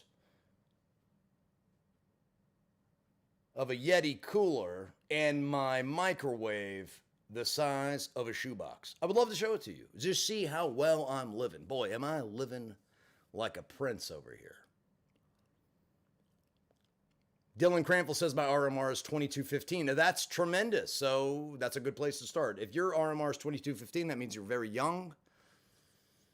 And you're probably kind of big, but I think I've seen you before and you're not. I think it was last stream I thought, damn, he'd make a good time. Somebody, okay. What do you suppose that silver tube behind him is for? What silver tube? I don't see a silver tube. That bag there? Is that what you're talking about? Read it. It tells you what it is. It's whey protein. If that's what you're talking about. I don't see anything else that could possibly be silver. Dr. Suicide says, I know what you're... Yeah. That is a mail slot. Have you ever been to a bank and you put the deposit in and it goes down this... That's what that is. I actually live in the basement of an old bank. It's abandoned. I made it my home. Home is where you find it. Home is where the heart is. This is where my heart is, and this is where I found it. This is where I found my heart. Blop Jones, I don't know who he's responding to. Oh, Dr. Suicide said, I'm loving these live streams, Yanni. Hey, Dr. Suicide, I'm loving the fact that you're loving these live streams. There's lots of love. It's going both ways, man. Now, when I say go both ways, don't get the wrong idea. That's not the way I roll. Or is it? Maybe in prison, who knows? Blop Jones says, I bet his IQ is 130 to 140s. Interesting guess. Born Mush says, I'm smoking one right now. Hopefully a cigarette, but maybe it's something else. And if that's okay. Fiji Water, Always count on Fiji Water to be the internet detective. You know, he wanted me to sing this song live. I said, sure, no problem. How much you got? He said, I'd be willing to pay for you to sing this song live. I said, okay. I'm going to call your bluff. How much you got? What's it worth to you? He says $20. I said, okay, fine. I'll sing it live. You really want to hear my voice? I don't think anyone else does, but you want to hear it? I'm willing to give it to you. $20, that's it. I will sing the entire song from beginning to end for that $20. What did you come up with? Nothing but excuses. Never happened. What you don't know is that I was actually an alternate on American Idol many years ago. Now, I don't like to advertise that because then it's constant with the request. Oh, we want you to sing this. We want you to sing that. People ask me to show up to their weddings, and I'm like, well, how much are you paying? I mean, this is not just... I'm not just showing up with the tux and handing over the gift and then, you know, doing the wedding crashing bit where I'm pretending to be somebody else and sleeping with, you know, some random girl. That's worth the trip, but the rest of it, no. No, if you want me to sing, if you want me to open these pipes up in public, excuse me for chewing gum, my mouth's a little dehydrated, a little dry. All right, Fiji water. Okay. 115, 120.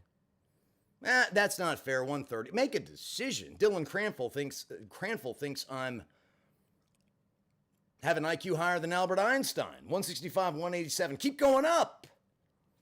Keep going up. There is your dagger. Says, fun fact, Yanni is singing this. Okay, and this, we're already back there. And there's the $20 and so on and so forth. Sucker Free Gear says, leave Christo alone. Stop selling yourself short, Yanni, says Z-Man Jr. Hey, Yanni, check out my channel. KEK says, I will.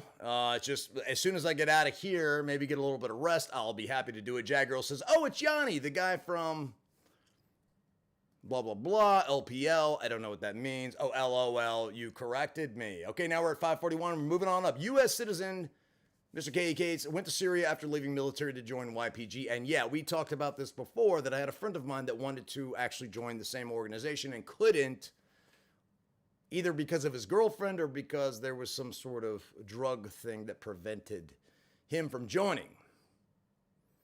Blah, blah, blah. Andrew Jackson smiling at you, bro. I already called you on your bluff. That was a wrap. Okay. Blue Cats. Anonymous Lives. Yanni, love the editing skills. Very nice context, my dude. Thank you very much.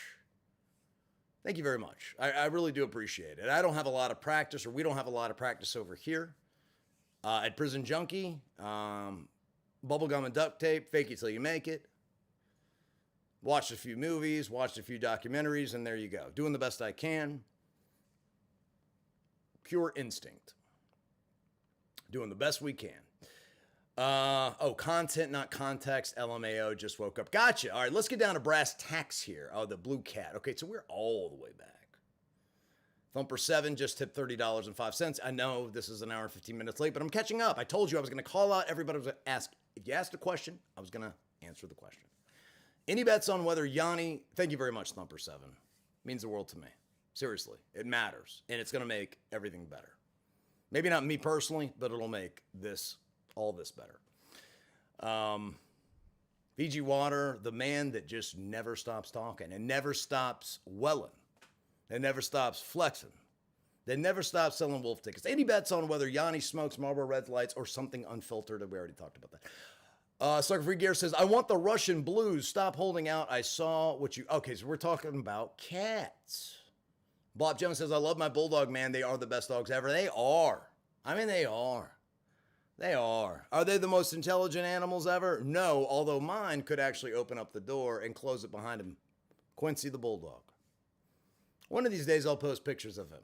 He was actually stolen from me, and I mentioned this before. He was stolen from me when I was in residential treatment. Guy named James, don't know his last name, took him to North Carolina. Had one conversation with him. Yeah, I'm going to bring your dog back. I was in jail. It's a long story, but that was a lie. All right. Born Mush says, I told Yanni to get a rolling machine. Works out to like $2 to $3 a pack if you stuff your own smokes with a Top-O-Matic. I don't know if you saw the original prison story that I did on this reboot of the channel, which was I ate a man's face in prison. The scariest thing I ever saw. Rolling cigarettes, I don't need a machine. I am the machine. I don't need a Top-O-Matic. I'm the Yon-O-Matic. Done deal. It's a wrap. Bugler, whole pack, 10 minutes. Light them if you got them. I'm a beast. Some things you never forget. Riding a bike, jerking the gherkin, and then also rolling tobacco. Those are the three things that you never forget.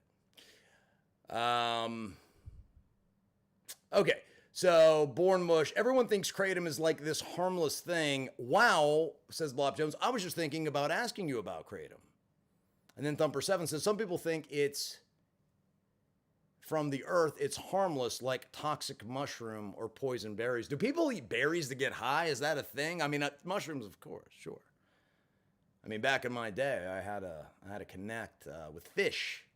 Fish would come into town. I had a buddy of mine that was kind of a roadie for fish or whatever, and would travel around with them and stuff. And he always had like the killer psychedelics. And so I got into, I've never been much of a drug dealer, but many moons and years ago, psychedelic outsourcing or subcontracting psychedelics to other people, that was my jam.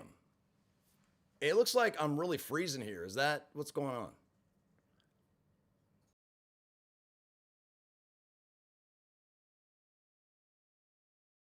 We're back good.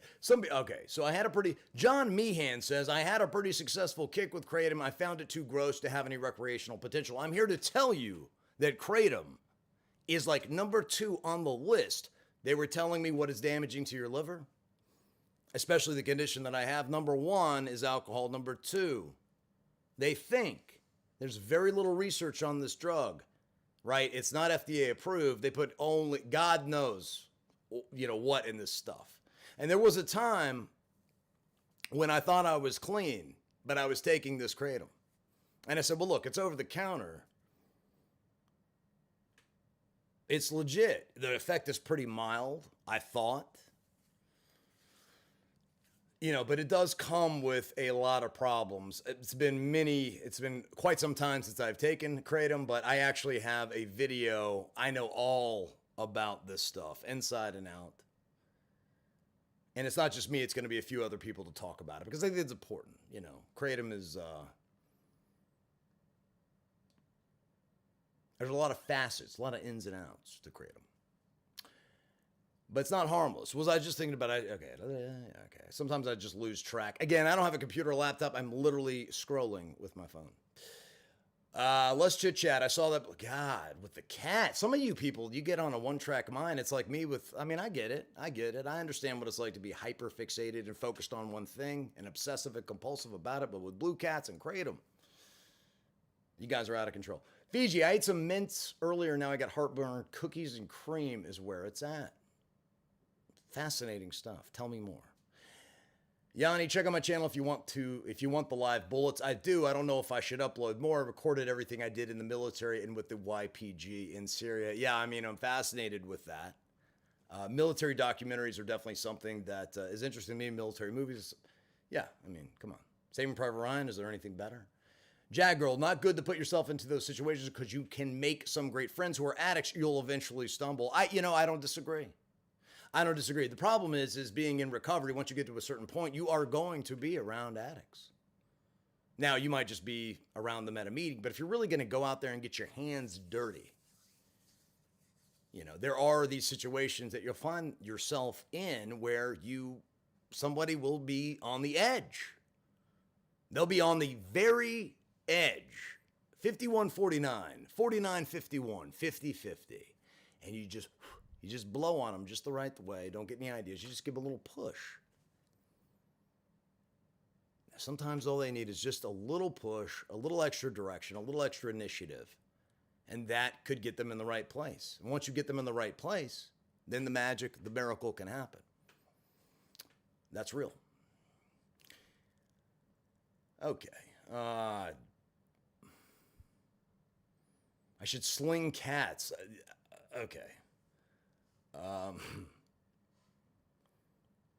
Sucker Free Gear. It's 2020. Who still smokes cigarettes? Just about every ex-con I've ever met in my life.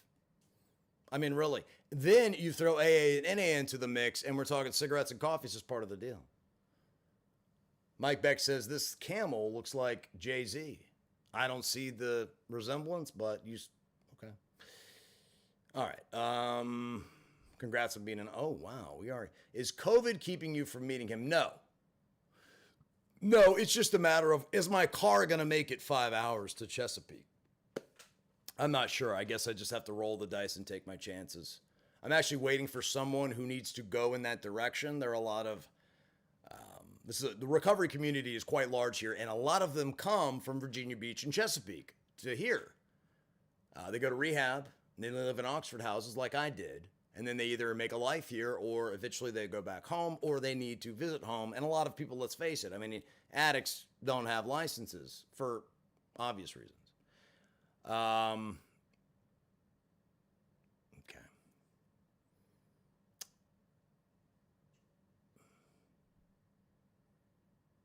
PO boxes would be nice. I'm going to work on it. I've honestly, it's been 12 years since I've had a PO box. Does the post office even exist anymore? I'm not sure. I'll have to check it. I swear to God, I got an email saying, the post office is being shut down. We need a petition and write the petition. I'm like, I'm not doing that. It sounds like a recipe for someone breaking into my computer. Thumper 7 says, I hate Facebook, too much drama, left it 3 years ago, LOL. You know, there was like a month when COVID first hit. For some reason, Facebook, I hadn't paid attention to it in forever. I started paying a lot of attention to it. And then, not as much, because it's just meme after meme after meme. All people do is repost memes. They come up with somebody else's thought. They attach their name to it and they say, hey, what do you think about this? Or, hey, I've got an experiment for you. And I wanted to see if you're going to read this whole paragraph. And if you did, then you'll share it with somebody else. And if you really share it with somebody else, then I know you're my friend. Hey, look, if you're going to put that many conditions on us being pals or iPals, then forget it. We'll just not be friends. If I have to, forget it. You win. All right. What was the brand name of your spice? So it was JWH-18. It was one molecule, I guess it was one molecule removed from the original cannabinoid, which was developed by the guy. Was it Ohio University? Was it the Ohio State? Was it Syracuse? I forget. Clemson? One of those. Guy invented it or whatever, came up with it. And it was very, very, very, very, very close to weed. I mean, it was just like it. And then as the analog laws changed, federal analog laws said, well, if it's similar to this, then we, can basically do whatever I want. They had an enormous amount of latitude with regulating this stuff and prosecuting it. And so at that point, it became further removed from being like weed and more like, I swear to God, something is burning back there. And more like tripping, like acid. It's crazy. Which, well, look, when I made it, I had to go, I'm trying to remember what it was called. I think it was called Spanish Trampoline. Because I had seen Pineapple Express, and it just used to crack me up at the time. They had the Pineapple Express. But there was a part where he was like, he says something about Spanish Trampoline. That was another strain of weed that he had. So I'm like, yeah, Spanish Trampoline. I mean, what's a better name than that, right? Spanish Trampoline. I mean, the mind, the gears start turning. I think, what is a Spanish Trampoline? I can tell you what it is. It was my spice. Danielle Snyder says, your videos are definitely getting better. I dig them. Thanks, Danielle. I appreciate it. How the hell do I message him on Insta? That's the only social I have. Well, that's fine. I have one. I don't ever post on it. I guess I should. I mean, all the kids today, that's where they post, right? Or they repost. Should have one that says Yanni 2018. Look at what 2020 has done to me. I cannot wait to shave this beard. You know what's funny? Somebody actually hit me up today. Saying that Dollar Shave Club or some Manscaped service would pay me some money to shave my beard. And I'm, of course I'm nobody, but shave my beard and then do like affiliate links. And I was like, what? Who the hell cares if I shave my beard? I mean, these people are very aggressive about sponsorships. I thought about a commercial, though. But anyway, so what platform do I use? I have Twitter, I have Instagram, and I have Facebook. I've never done anything with Snapchat or TikTok. A lot of people tell me to do that. I don't even know how they work. You got to understand. I mean, look, this is the first summer, and I'm almost over it. I have made it almost the entire summer without going back to prison. This is the first summer in the last 4 years that I haven't done. Actually, yeah, since 2015 was the first full summer, the last full summer that I was not locked up. So 5 years. 5 years. So some of the newer stuff and even some of the older stuff, it's like, there's a learning curve attached to it. Holly Benge, is it Benge or Benge? She says, shave that beard so we can see your sexy face. She must be talking to somebody else like Jason Momoa. She can't possibly be talking to me because my face ain't that sexy. Or is it? It's probably sexier than this. Thumper7 says, I need those 8 hours of sleep. That's where you and I are a little different. So look, here's the deal. I think I've said this before. I need to stop saying that because there are lots of people that didn't hear me say that before because the live streams are obscenely long. I need to figure out a way to do like chapter stops. And they have that feature on YouTube. Or the live chat doesn't stick because I don't have Superchat and because I'm not using YouTube's live chat feature. I mean, I am. But I haven't figured out a way to retain the chat. A lot of people want to be able to go back through the comments because they're seeing me respond to them. And it only makes sense that you would want to read and match everything up. I get it, because if I was doing it, I'd want to do the same. It's not like I've never watched somebody live stream before. I want to see the give and the take. And I can't figure out how to do it. So maybe somebody can leave a response in the bottom and give me a clue. But there is a guy on Kratom. I definitely jumped off this earlier. I'm actually helping him through getting off of Kratom because Kratom actually, you can, if you take it long enough and you take enough of it, you can get withdrawals from Kratom. And it almost feels like a heroin withdrawal. And I know this because I've experienced it. It blew my mind. I'm going to tell you about it in the video. How it happened, why it happened, what I did. Army people are trained to run 4 hours a day. That is nothing. I mean, I'm running 3 hours right now, and I feel like I could go do an Ironman triathlon. I could swim 100 meters or 100 miles. Was that what they do? Yeah, it's no problem. Has anybody in here ever swum 100 miles? After you get past the second mile, it's nothing. The rest of it's gravy. It's super easy.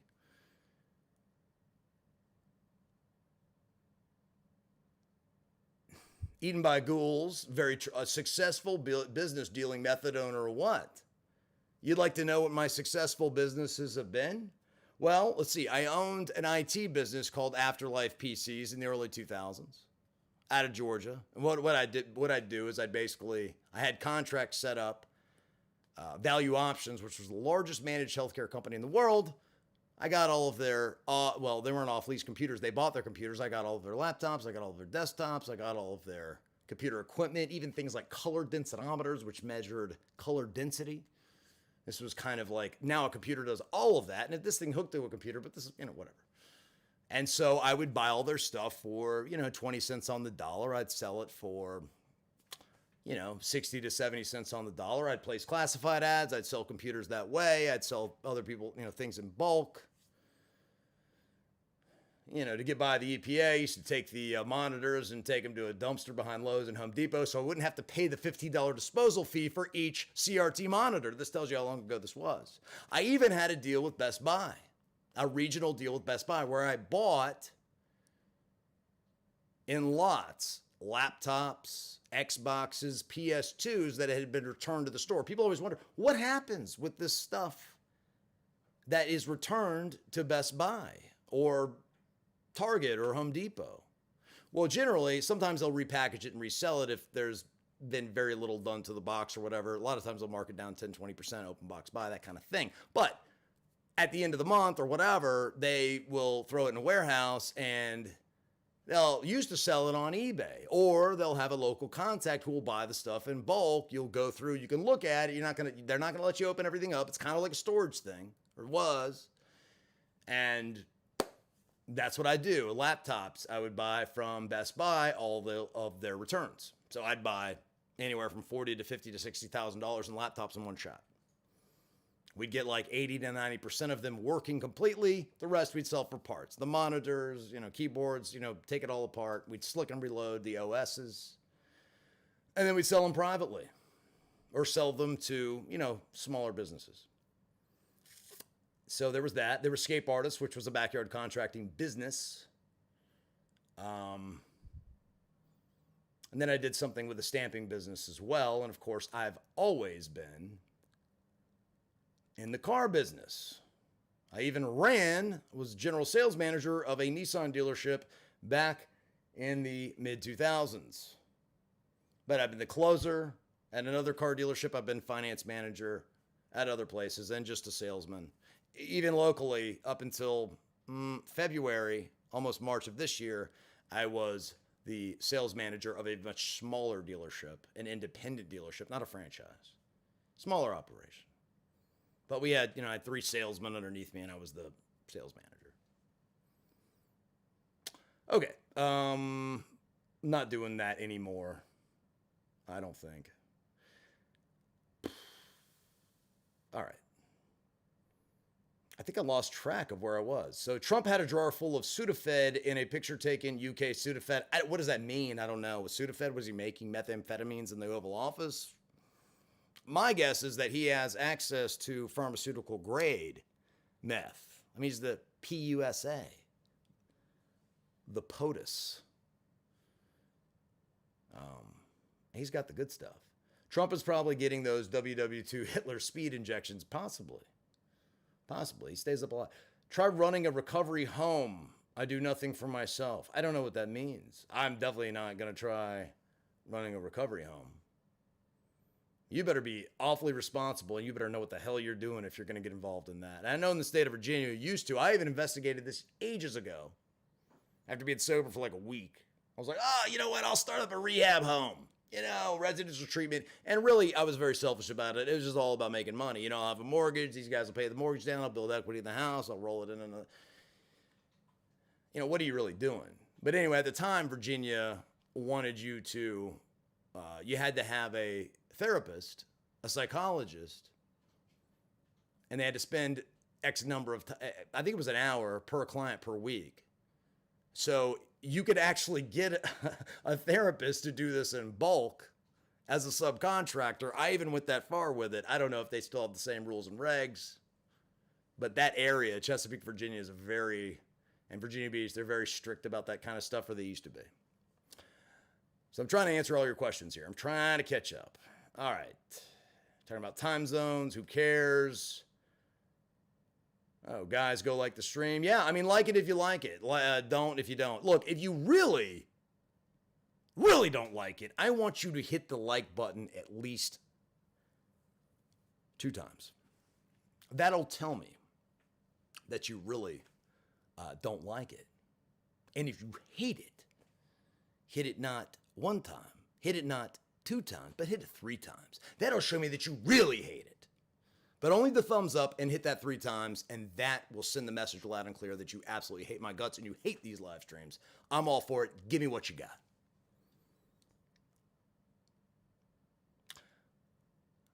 Holly Bang says, good morning. She wanted a shout out. You got it. Holly Bingy, Holly Benj. You mad, bro? You mad, bro? I get it. Yeah. No, I'm not really mad, bro. It's all getting the girls to where they need to go and getting their schedules and all that done. It's a mess, to be honest with you. I don't know what you're talking about. I must have missed it. 5 a.m. here. Well, it's 7:30 here. I'm still an hour and a half behind. I'm never going to catch up. Kek says, I never had a drug addiction, but I have an addiction, or it's probably addiction, to putting myself in dangerous situations. You and I park our F-14s in the same hangar. How about that? Feel for everyone dealing with addiction of any kind. Mine has cost me many friends and family also. You mad, bro? Oh, you're semi-close to my area. Stop and see a recovery house sometime. It's close to the Pennsylvania-Maryland line. Okay, I would absolutely do that. hit me up privately in some way, shape, or form, and let's make it happen. I'll go check it out. Fiji water. Okay, yeah, you got out of that one, buddy. Got to take a girl to work. You mad, bro? At the moment, though, by 6:30 a.m., gotta go. I guess heart. How do you say heart? Heart. Put yourself first because I can't. The emojis, I don't know. Appreciate it. I guess that's you're trying to be nice. I appreciate it. Lots of hearts, lots of nights, lots of good nights. Yeah, I know, dude. This is really, it just keeps going and going and going. When does it stop? You know, I need to be doing like 30-minute live streams or hour live streams. That seems to be the cap if you want to get people to watch it again and again and again. But like I said earlier, I mean, everything everyone else does, I just either do it the wrong way, I do it my own way. It probably is going to come back constantly to bite me in the ass, but I just don't know any better. I'm a contrarian by nature, probably always will be. That's how I got to where I'm at, and I'm very happy with where I'm at right here, right now, today. So, something about The Wire, top 10 show of all time. Never seen one single episode. Never. Do you sleep during the day or just not at all? I'm assuming you're talking to me. Sometimes I do sleep during the day. Look, yesterday, I went to sleep. I was so exhausted. The whole Charlottesville thing, the exhaustion with the other thing, uploading the video, the vlog from Charlottesville, you know, and responding to everyone, trying to respond to everybody in the comment section. I try to be as personal as I could possibly be, but yeah.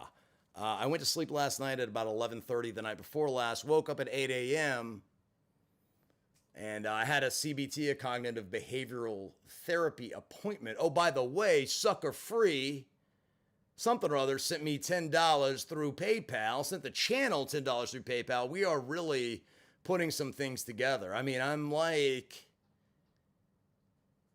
I got to go for this computer, camera. And that's it. Look, here's the thing. I don't need money personally. A little bit of food, a little bit of gas, a little bit of direction. That's it. I have everything else that I need other than gear and equipment. And the thing about it is better recording devices, better computer, better camera, webcam solutions, all that stuff gets everything top notch. There's no more delay. Everything is instantaneous. We can share screens together. I'm working on a live Q&A with a drug mule. That was on a real drug mule. I tried to show a video a couple of days ago with this guy. He was on BBC. He was on a BBC documentary with Alex James. I believe his name is Steve. And he did time in a Colombian prison. And he's very detailed about everything that happened. He's actually a good friend of mine. I've done time with him. And he's an extremely intelligent guy. But there's no question when you look at him, you're like, okay, this guy has done some stuff. This guy is 100% real, and he's used my real name. He has a warrant for his arrest in Virginia. I don't care. I want to tell the truth. So what I wanted to do is rather than shoot a Zoom video because he's not here, he's in another state, way down south. I wanted to do like maybe a split screen thing, but instead of doing the interview that way, which I think is incredibly boring, I would rather do it that way, do like 20 minutes of the interview where we kind of set the table and then open it up to a Q&A where you can ask this professional drug mule who used to make runs for $12,000 a whop, who is verified, real, forget paperwork, we got video. BBC, one of the most respected news organizations on the planet, if not the most. And he's part of a documentary from 10, 12 years ago. So, wouldn't that be something? I think that would be something. Captain Yanni cannot take a coat. He has his super suit on. This is true. I'm not really much of a coat guy, but I'll tell you something. Winchester gets very cold. There is no fall here. It goes summer, winter, just like that. It's crazy. Patagonia is a nice brand. Yes, they do a lot for environmental stuff, they claim, part of their brand. Yeah, it is a nice brand. It is a nice brand. Sammy Speed says, woke up at the right time for a wake-up story from Captain Yanni. I mean, this isn't just a wake-up story. This is wake-up, go-to-sleep story. Wake-up stories and go-to-sleep stories. It's everything. I just keep going. Sucker Free Gear, man, I really appreciate your investment. It will not go unnoticed. I already have noticed it, and it will be put to good use. And I can't wait to show you, what it's being used for. I actually need a much faster tripod. The tripod that I have is very old, very heavy, and it takes forever to set up properly. Now, look, if you need this thing in like a gale force winds, 40-degree winds, I've actually tested it at that speed at full height, which is like 12 feet. I mean, it's like that. You need a ladder to see the camera, but it will do that. But it's going to take you 30 minutes to set it up. That's the problem. Boom, throw, go, boom. I got it, let's go. I got it, let's go. You want to do this? Let's do it right now. You're in the ether, you're feeling it, you're feeling the moment. I'm with you. Let's rock and roll. Don't talk about it, be about it. KK says, you're going to be bigger than Ice Poseidon if you in real life stream, man. Please let me send you this camera and phone. I messaged you on Insta. What? Camera and phone? I don't know who Ice Poseidon is. Obviously he streams in the Indie Racing League or in real life. Did I make that mistake on purpose? Probably. I don't know who he is. I've told you before, I don't really watch YouTube other than like instructional videos. That's how I learned that fire editing and cinematography. But I'll check it out. Sucker Free Gear says, Captain Yanni got safety features. Haha, Ice Poseidon to Captain Yanni, Patagonia equals Kryptonite. It's not true, but if I don't know where it came from, I can't, I remember when I was 17 trying to buy weed and had bumbling homeless people in my car. Figured out 30 minutes later I should just push them out of my car into an alley. How do you go from buying a little weed to having bumbling homeless people in my car? It reminds me of the other guys where the guy says, thanks for the fuck shack, Dirty Mike and the boys. Where the homeless guys get in the car and I guess they have like an orgy. Doesn't smell very good. I remember Will Ferrell, whatever. That's funniest part of the movie. I actually knew this guy who got high all the time. He would get so high, he'd start nodding off, and he would constantly repeat that. Thanks for the F Shack, Dirty Mike and the boys. It's funny like the first 3 or 4 times. When you heard it 30 times in a row in the course of a night, it's like, yeah, dude, I mean, I get you appreciate the F Shack, and your name is Dirty Mike, and you're representing the boys, but my God, I mean, let it go. Adam Kennedy says, yo, sending good vibes from Pittsburgh. Yanni, love your charisma, man. I didn't know I had any. I really didn't know I had any. Based on the views and the subs and everything else, it appears that I have none. I don't know how to do anything. I guess you have to beg people to repost and cross-promote and do all that stuff. I ain't got a whole lot of begging in me. If that's what it takes to do it, then I'll just keep my little 2,500 subs and I'll be just fine with that. Okay. Sucker Free Gear, she needs to find Jesus, and Captain Yanni needs to find the younger brother. Okay, now we're just getting crazy. That'd be a kick-ass job. Have no idea. All right, let's move on through. Captain Yanni, number 1 super guy. Tell everyone, tell a friend, tell your worst enemy. Maybe they won't be your enemy. If you tell your worst enemy that Captain Yanni, and it's funny that you call me Captain because people say that all the time. Like, Mr. So-and-so. I said, listen, I'm at the drive-thru. I'm getting a smoothie or something. I said, listen, don't ever call me Mr. Ever call me Mr. You're being disrespectful. I know I have a gray beard and all that, but don't call me Mr. It makes me feel old. If you really want to call me something, if you really want to treat me with respect, call me Captain. Call me Captain. Well, Captain.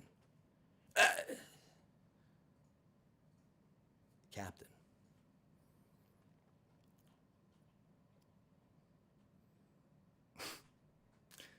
Okay.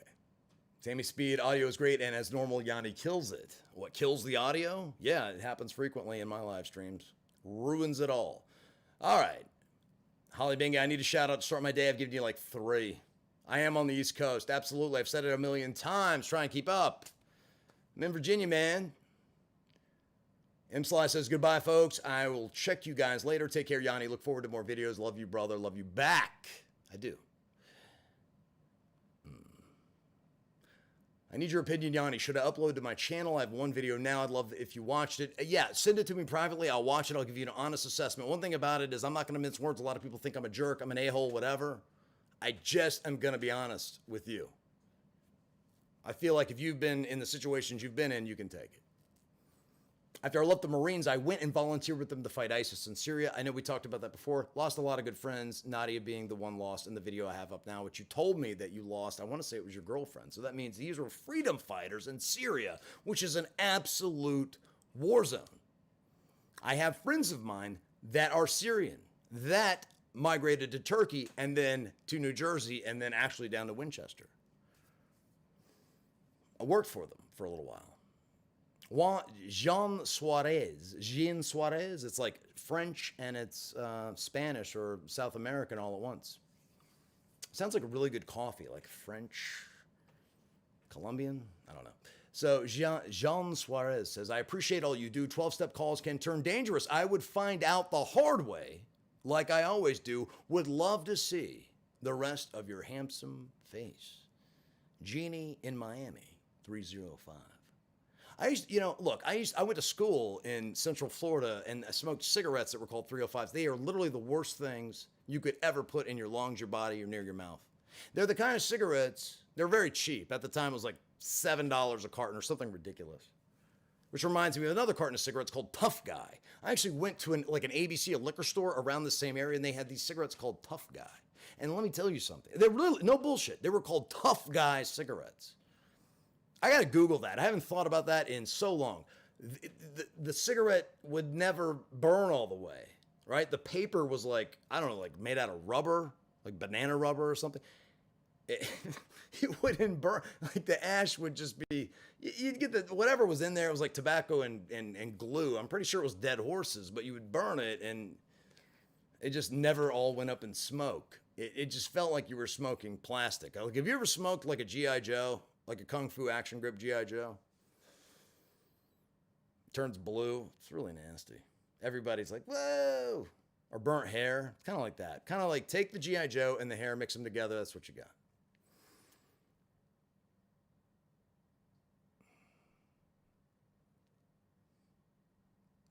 I'm not sure if it's worth learning to edit and upload them all or if anyone would care. Well, I mean, I think if you watch most prison YouTubers, they don't know how to do any of that either. So you're probably good. I'm sorry. Okay. It's Brit Glow. Oh, Brit Glow, Yanni, Purple Hearts this morning. Good morning. I guess it's good morning. Just heart morning. It just doesn't roll off the tongue. But right back at you, kiddo. Blob Jones, LOL, asshole, big old bug eyes. I don't know what that's all about. LOL, Chris Chan interview. I don't know what that means. Is that Jackie's cousin? Charlie's uncle? Madeline DeLillo, maybe? DeLello? Says, I made the same vow against TV the other day. I'm not a Tampa Bay Buccaneers fan either. I'm guessing that's what you are talking about. Fuck Tom Brady. Excuse my language. Seriously, no, fuck that guy. Born Mush says, Wendy's is the best fast food or Arby's. I'm not. You're forgetting about Chick-fil-A. But I'm with you. Those are kind of like the holy trinity. Wendy's, Chick-fil-A, Arby's. Unless you live on the West Coast and you've got like In-N-Out Burger and like Del Taco. And if you're down south, Texas, Whataburger. Yeah.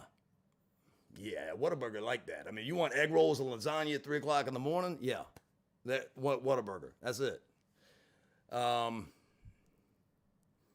will. Yanni will give you a prison junkie cribs tour. Look, that prison junkie cribs tour would be like, turn the camera around 360 degrees. It's one room. That's it. I have a room. I have a bathroom, 15 feet that way, a bed over there, but I sleep on the floor. My back is so jacked up. I have a disc that goes, I think it goes in instead of out or out instead of in. It's weird. It's not herniated. It's like the other way.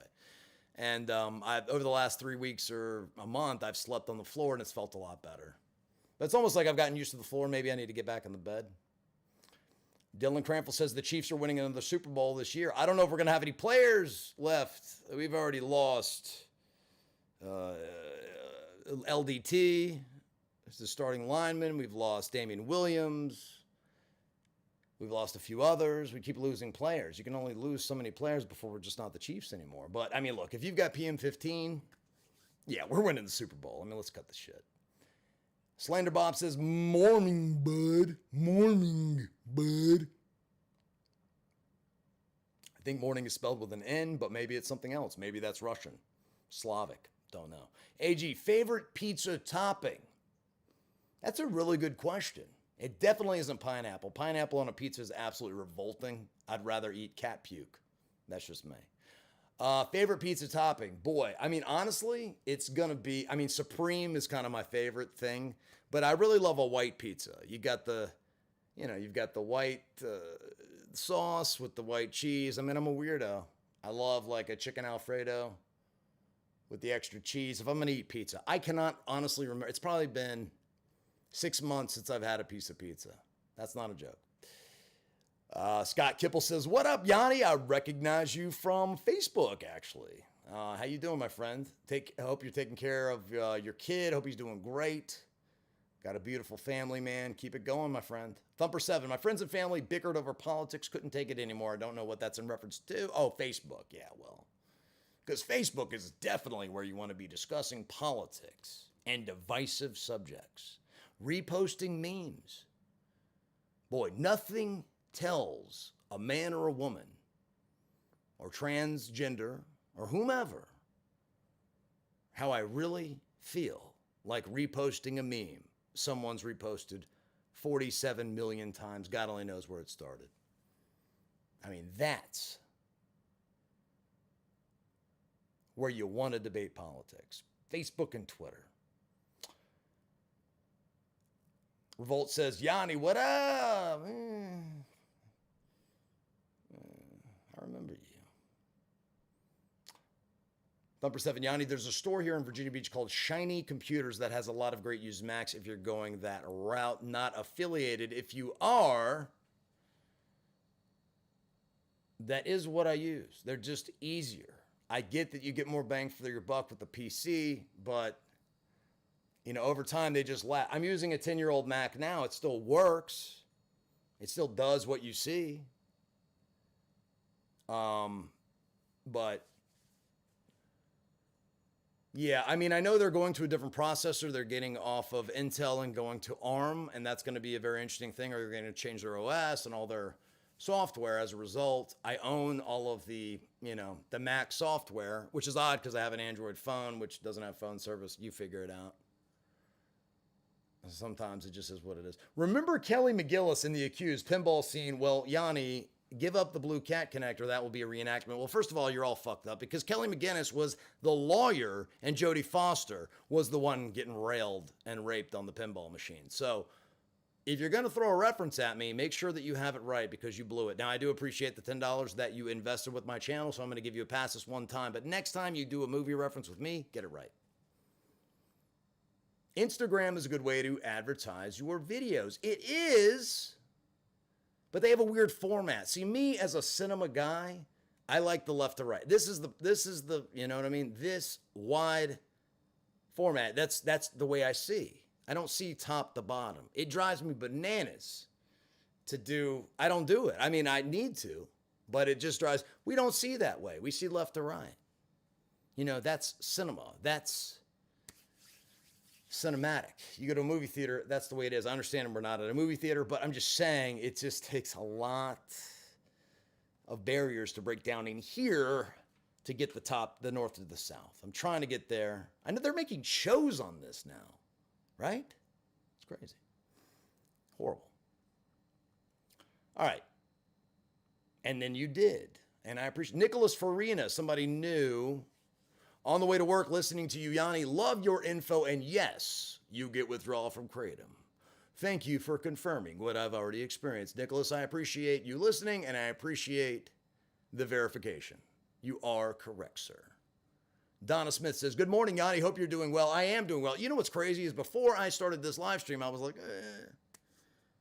that's great. I mean, I'm nuts. I'm a lunatic. I really am. I try to get out of it. It's great. This thing actually helps centers me. I have so many thoughts, so many ideas, so many things going around in this brain. I wear people out. My friends, my family, they're just like, shut up. Do something. Get the hell out of here. Go work out. Go to the gym. Go climb a mountain. Why don't you stay at the bottom of the deepest end of the pool? And look, if you do that, do us a favor. Tie a brick to your ankle. I'm not kidding. They don't really want me to drown myself, but they would like me to just stay in the water. And I just wear people out. But with you guys, it's great because you come and you go. I wear a few of you out, you leave, then new ones come in, and, you know, I get to do it all over again. I could just keep, look, I could probably do this. And of course, people think, oh, you've got to be on meth. You've got to be high. I'm shocked that people, you guys have seen me high before. Some of you in here know what I look like high. And you know what I'm talking about. Totally different deal. Okay. We're getting close to the end. I'm almost caught up. I'm only 20 minutes away. And then we could be like live. All right, enough with the cats, for Christ's sake. Sean Tarasweek.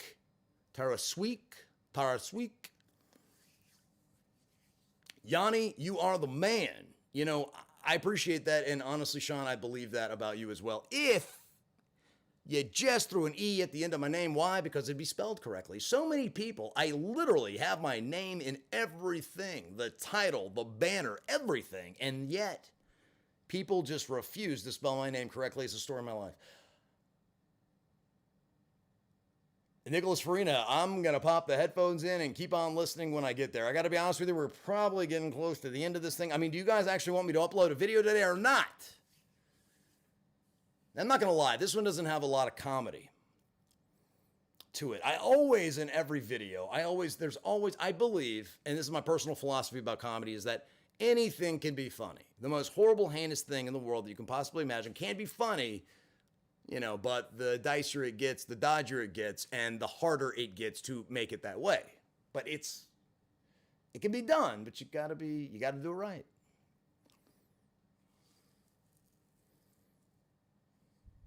Sucker free gear. I don't disagree with that comment. I'm not going to read it aloud because then it's like I'm part of the troll, but I hear you. DJ Shadow 6, I'm in Charlestown if you ever need help with anything, man. Well, if you're in Charlestown, you know, if I ever need help with some boot, that's like the hot drug, by the way, in West Virginia. I hear about this stuff all the time. Oh, what were you doing? Oh, I'm on boot. I'm like, what is boot? It's like fake MDMA mixed with like bathtub crank. Hugely popular. What's weird about it is heroin. Cocaine is going way out of style. Why? And that's my drug of choice. It's my favorite. But it's cost so much money because of COVID and because of, you know, it's just very hard right now to transport drugs. So I hear. So now the thing is, of course, methamphetamine, which is very cheap to make. And it's everywhere. And then with heroin, the real heroin, hard to find. It's mostly fentanyl. So then people are like, you know, do I really want to die today? So they just start smoking and shooting ice. Or in this case, West Virginia's case, fake ice. Nobody knows what any of this stuff is anymore. I mean, drugs are just not what they used to be. I would say I got out at the right time, but I'm pretty sure I would have been a lot better off had I gotten out of it like 20 years ago. All right. I agree. 5G service, definitely not here. Not going to be here anytime soon. I would love to have it. It would be amazing. And that's the thing about live streaming. Somebody mentioned a phone and everything else. Like to do this stuff around here, because I don't live in the, you know, densely populated area. This is a bustling metropolis. So therefore, you got to have some high-end Verizon service typically. But maybe you guys can educate me about it. BBC is down with okay, I get that joke. That's funny. My sis Holly B turned me onto your show this AM. Love listening to you. Be safe out there. Sorry about that crypt keeper.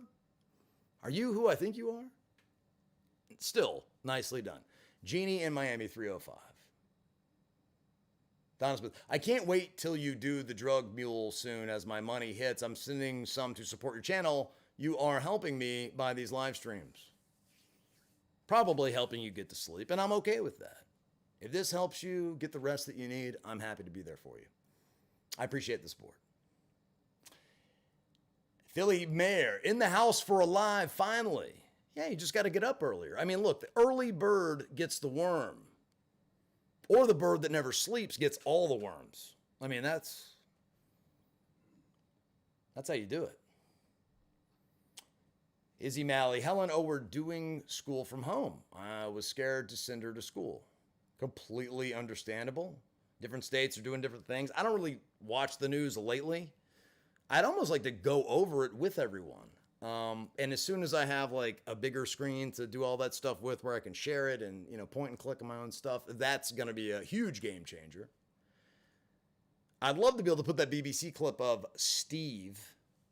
It's not his real name, but whatever. Philly Mayor says, so what did I miss? Just woke. You didn't miss anything.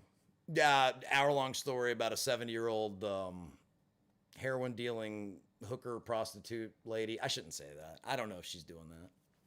I can't imagine anyone buying.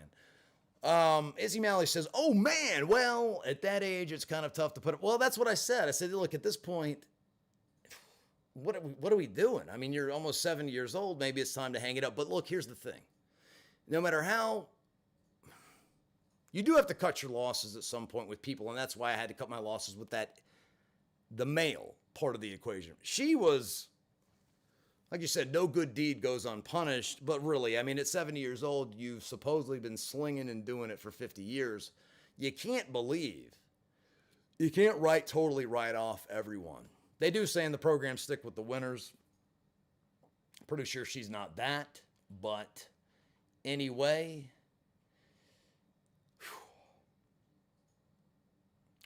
great stream as always, Yanni. I think it's time I get some sleep. Asshole, I think you and I are of a like mind. Helen De La Torre, late. Sorry, I didn't start earlier or later. I don't know who you're talking about. But Lex Diamond says, love the real talk. Thumbs up to you, my friend. Thumbs up back to me. You got it, Born Mush. These long night streams are great. I mean, can anybody help me with the integration of the chat? What about smoking medical marijuana? Phil Anselmo from Pantera smokes now. He used to be a heroin addict. Well, look, I mean, if Phil Anselmo from Pantera smokes, everybody should, right? I mean, this is Phil Anselmo from Pantera, a band that probably hasn't been relevant since ever, maybe 25 years. I'm just kidding. I'm sure he's very talented. I have no idea who Phil Anselmo is. Is he like the Surgeon General or something? And that's cool. That works for him. For me, smoking weed probably, I don't want to test it, might lead to saying, yeah, you know what? I could put PCP in my butt. I mean, I could make that leap. My mind would be like, I smoked some little weed. I mean, let's do it. Let's try something new. But I'm not going to lie. I've thought about, I haven't, taking mushrooms, tripping acid, taking some mescaline, maybe a little peyote, microdot here, here or there, some DMT. Because I'm not doing anything else, maybe.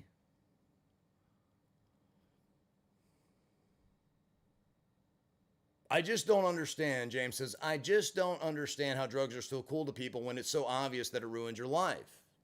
Well, look, now I'm not here for judgment. There are plenty of people, and I know them, that can do drugs, all sorts of drugs, recreationally. I mean, stuff you wouldn't even imagine, heroin, cocaine. Meth is tough to do recreationally because you do lots of but it's possible. I am not judging anyone for what they do. Here's the deal. If it impacts your life in a negative way and you can't take it anymore, don't do it. If it doesn't, and you're just a weekend warrior and everything is gravy, keep doing it, right? I mean, hey, shoot angel dust from dusk till dawn. Angel dust. If that's what it, if it's not affecting your marriage, your life, your kids, your finances, your mental state of being, I don't think that it would, but, or I do think that it would, but if it didn't, I mean, hey,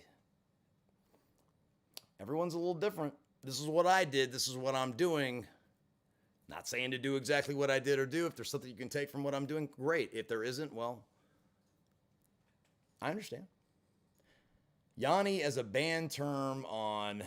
Hey, look, I don't know. This is so weird. It's not like it's Voldemort. I mean... Oh, I know exactly who that is. You're talking about the same person who wanted to corral a group of people to show up to my court hearing almost a couple of years ago. The same person that was trolling my girlfriend. The same person that was a part of getting my visitation shut down at Hampton Roads Regional Jail. Oh, I know exactly who you're talking about. And this is, and here's the thing. Me even saying anything about that particular individual gives that person power. I should just keep my mouth shut. Honestly, I wrote that off. I know that person is a piece of human refuse and garbage. And, you know. Too bad you got your t-shirt sales shut down, honey. I remember when that happened. You want to talk about that? Do you? That's all I'll say about it. Keep on running game, homegirl. Keep on running game. So look, I'm going to show you the BBC clip from YouTube. That way you don't have to look it up because I'm going to be a full service operation here. This is the gentleman, and I use the term very loosely because he's not gentle at all. He's a man, but is he gentle? No. I'm going to call him a brawnyman, a roughman. I don't know. I am starting to get a little tired. Rocket League is kind of calling my name. You know, nothing makes me more furious than that game. It is such... Look, before I completely go off on a tangent and lose my mind, I want to show you the BBC clip from Steve. And I'll have it loop a couple of times because I have to use the bathroom. I am coming back because I'm not done with this. I'm going to catch up all the way to the end. And then maybe I'll shut it down unless somebody says something phenomenal, sparks my interest, causes me to go off on a tangent, take a left turn, a right turn, an S turn, a U turn. Wrong turn, right turn. We'll see. But I want to show you this clip because I'm going to have him on an interview and I want to do a live Q&A. It's going to be a technological feat, the likes which I've personally never done before. And like I said, I want to do an interview with him. We're going to talk about our personal experiences, some of the stuff he's done, and get into what we're talking about. And then you guys can do a Q&A, right? Wouldn't that be amazing? A real drug mule who's done real time in a Colombian prison. Done almost 15 years. And he's got everything you want. He's a tattoo on the face, you got it. Scar from here to here, from a Colombian, done. Transporting birds for real over country lines and over international waters, done. The guy was so loaded in a Colombian prison, they brought in a Christmas tree to his prison cell. Oh, how much cocaine you want? We got you. No problem. All you need is money. Different prisons, different rules. So anyway, I'm going to go ahead and fire that up and then just hang tight. I'll be right back and we'll wrap this thing up, or we won't. We'll see. Roll it.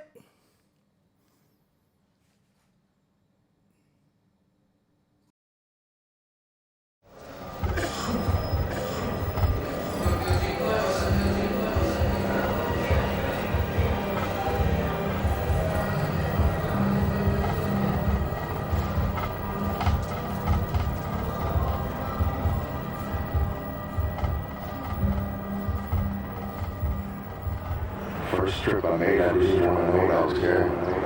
Really, so it could have been, Could have been 300 kilos of cow shit. I wouldn't care. I wouldn't care. In New York, I got paid. and how much did you get paid? 12,000 US. 12,000 US. For how much did you do kilos? The money's just, the money's too good. Especially if you can do a couple of trips and then invest in the product yourself. That's where the money's at. Not doing it for not being somebody's mule. I know like all the Spaniards that are in my patio, 99% of them are, and they all are here for cocaine. All got caught in both El Dorado. So That's the apple. That's the apple. Whoever your watchers and listeners are, planning on doing this trip, stay the fuck out of Bogota. I know plenty of people in Cartagena that have done 10, 12 trips and no problems at all. I mean, you just take care. You take care. So what would stop me? Probably a healthy sentence or a full sentence. I'm leaving here with a great sense of relief. It's a very oppressive place. Steve, or whoever he was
I hit the stage and leave with money that's a sticker. She picture perfect, so I told him I'm a flicker. Bill, I'm in the mood for a change up. I leave the city and return with my change up. They got amnesia, don't remember how they played us. They wanna knock me down, but somehow I just stay up. Look, straight from the mud like Ruby. Straight to the stage, they love me. I understand they hungry, but please don't hate, that's ugly. I've been sliding, shaking, moving. I've been popping in my city. Shawty say she love the way we do it with me. I be too turned up to ever give a fuck. I ain't come to argue, let a nigga fuck. They been talking pennies, I need bigger bucks. About to catch a flight, I need to switch it up. Got that black boy joy, might do my dance on him. Take no disrespect, might put my hands on him. Hit this chicken, now she wanna marry me. But she gon' need some closure and some therapy. Came back to the city with my bank account on F. Giving rappers hell, I know they happy that I left. Hit the south in winter, I just put down my When the green light is on, please. I see a blue light. Okay, well, there it is. Very good. Wonderful. Wonderful. Oh, you are a liar. You are lying! Man, you're lying! Oh, my goodness gracious. Poop Stream is actually on OnlyFans. I am going to start. You've heard of a live stream, right? You know, but a lot of people want to know, well, are you really clean? What do you think about a real live stream? And I don't mean a video stream. You know exactly what I mean. Golden shower power. What do you think? Anyway, that is ridiculous. I never should have said that. I'm going to have to cut that out when I upload this. Oh my goodness gracious. That's going to get me absolutely shredded on the internet. All right, look, so my mouth is incredibly, like, I'm getting like cow tongue like you wouldn't believe. Obviously, I could not figure out how to share that clip with you. You saw the video, but I guess there was some crazy echo effect. And James says, this is what happens when you have a speaker next to the microphone. Well, here's the thing. The microphone is only about 20 feet away from the speaker, so that definitely isn't it. It is just trying to run the YouTube video on the live stream. I can't figure out how to get it to work. It's crazy. It's crazy. I have a feeling that sorry. See, that kind of thing just drives me crazy. It's like, you just think, a little press here, little click there, it's done, right? We've got it. No big deal. I mean, it's 2020 for crying out loud. What the hell? But no, we can't have it. It can't be easy. You gotta earn it. And I've said it before, whatever is worth doing is worth grinding out, right? I mean, you don't really earn it. You don't really feel it. You don't feel that satisfaction, that achievement, that sense of accomplishment, unless you got to go through the mud and the piss and the vinegar and the grime and the dirt to get to it. So, oh well. At least we could run the trailer. At least I'll be able to upload a video today. Maybe I'll even do a live stream tomorrow. It just seems like, I don't know, maybe if you do both in one day, it's just too much. I mean, how much can I do? I can only do what I can do. But the poop stream is, it's not happening. This chat is getting absolutely insane now. Don't be a quitter now. I know, Philly Mayor. I know. You wanted notifications. You hit me up on Twitter. You're like, dude, let me know. Let me get some advance notice. I'm so sorry. It's only been going on for how long? Probably pushing 4 hours now. It's got to be 3.5, 4 hours. I've done it before, but why not?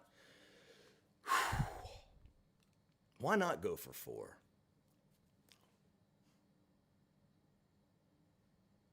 Do you see the look in my face right now? Does this look like a man who can go 4 hours? Does this look like a man who can go 4 more hours? No, I might look like one, but I'm only 4 minutes from 4. So all we need to do is fill 4 more minutes. So this is what I'm willing to do. I'm willing to go 4 more minutes just for you. Just for the hardcore of the hardcore. The green pea of the green peas. The real prison junkies. Is there a better time to live stream? I'm going to throw a poll up there. Now look, next, here's the slate. I got to figure out the drug mule thing, right? You got Justin coming up today. I'll try and get that to you sometime between, 4 and 6. Seems reasonable. Daytona Beach, Florida says, pooping is awesome. I agree. Is there anything better? And I can tell you this, there's a lot of satisfaction that you get when you're doing drugs from a little, from a really solid binge. It's almost like a cleansing experience, but there's nothing like holding it in for a couple of days and letting it all out. Especially at 2 o'clock in the morning, you're in an open dorm. You feel a little funny about crapping in front of people, in front of convicts, in front of inmates, whatever they are. And then you just let it rip. No muffler, just let it blow out. I mean, what could be better than that? We got you the first 3 times, Robert. Spitters or quitters. We get it. I don't know what that has to do with poop. But anyway, James says, I'd say 5 p.m. to 9 p.m. is prime streaming time for most viewers to see it. But you got to understand, I mean, I have been doing this in the middle of the night. 5, 6, 7 times now. People are used to it. I don't want to break their schedule. I mean, forget my schedule. Your schedule is the one that matters to me. But James, if you say 5 p.m. to 9 p.m., then I'll try and move it up a little bit.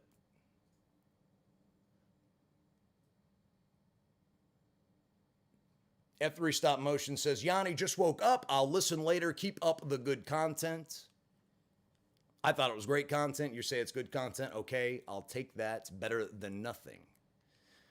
Okay, a bunch of duty scatological stuff. Go look it up. I know it's a long word. Never going to work on a Scrabble board, which is a great game to play in prison, by the way. I was an amazing Scrabble player, if you can believe that.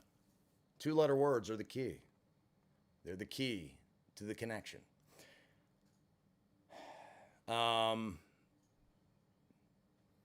Sammy Speed says, I dare you to do 8. That would be epic. Everybody says 5 a.m. I would say 5 a.m. to 9 p.m. That's a nice spread. I like that. So anything but the hours that I do. That's pretty much what you said. All right, so listen, that is it. Am I at 4 hours yet? Give me a timer, because that is it. I mean, I'm about out of gas.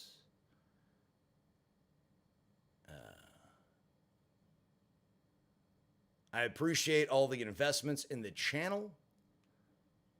You guys are awesome.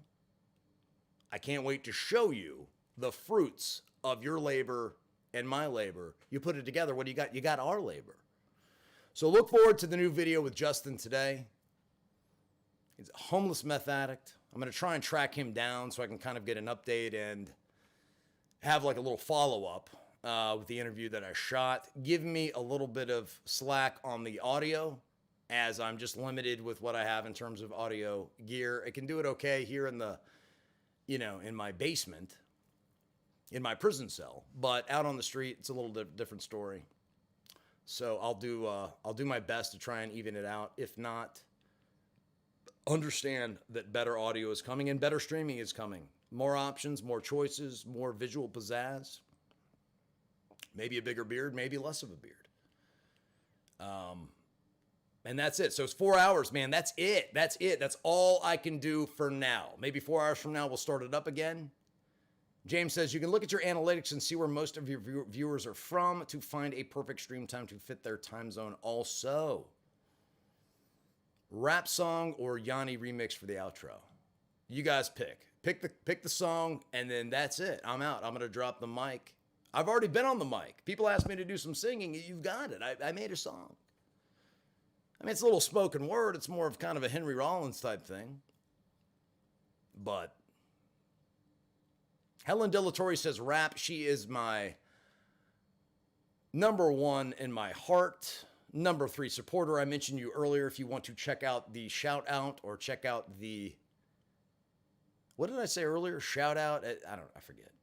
Dude, I am like running on complete empty. Listen, I really appreciate all of your help, all your support. I will see you again later this afternoon or tonight. If nothing else, maybe I'll do like a 30-minute live stream about God only knows what. Who knows what I'll get into today? You just never know with me.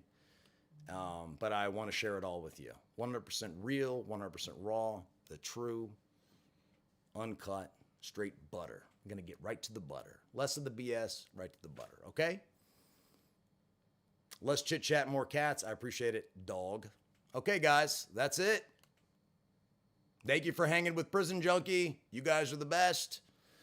Let's close it out. Here comes the rap. Hey, Bill, I'm in the mood for a switch up. I hit the function, hit the rose till I hiccup. I hit the stage and leave with money that's a stick up. She picture perfect, so I told him I'm a flick up. Bill, I'm in the mood for a change up. I leave the city and return with my change up.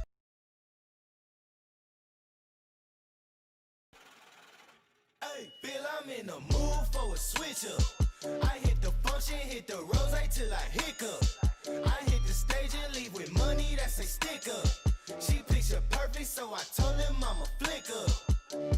Bill, I'm in the mood for a change up. I leave the city and return with my change up.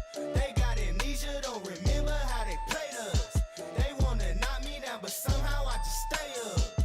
Look, straight from the mud like Ruby. Straight to the stage, they love me.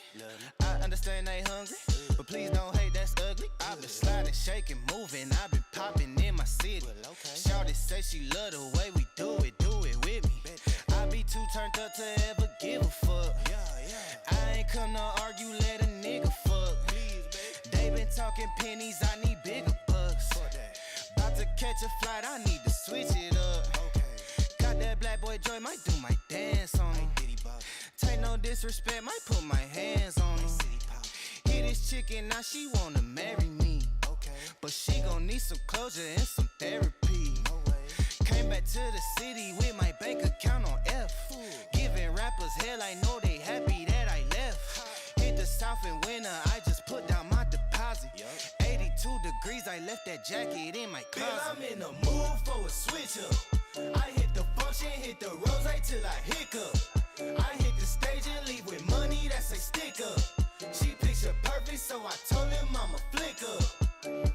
Bill, I'm in the mood for a change up. I leave the city and return with my change up. They got amnesia, don't remember how they played us. They wanna knock me down, but somehow I just stay up. Hey, look, came in with the what's that? Left out with the who she? Laying game like 2D, I been kicking shit like Bruce Lee. Margarita to the brim tip, black denim need a slim fit. Same people that I flex with be the ones that I'm in the gym with. I'm a living legend, you a dead cause, and I'm dead ass. No, I'm dead, right? Leaving early, but I'm here night. Long and short to keep the head right. Teed up out in Malibu, got sand all in my good shoes. Press a nigga with the pessimism, but I only came for the good news. I am the show that they came for, hitting the target I aim for. We been discussing the contract, just telling they get what they paid for. I am not fucking with poverty, really it started to bother me. I need the yacht with the property, that come with the view that you gotta see. Came up from the basement, hit the rooftop with a passion.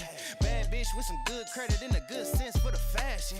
Dope blowing with the left hand, ass gripping with the right hand. Uber share to the airport, I'ma hit you back when my flight Bill, I'm land. in the mood for a switch up. I hit the function, hit the rose till I hiccup. I hit the stage and leave with money that's a stick up. She picture perfect, so I told him I'ma flick up.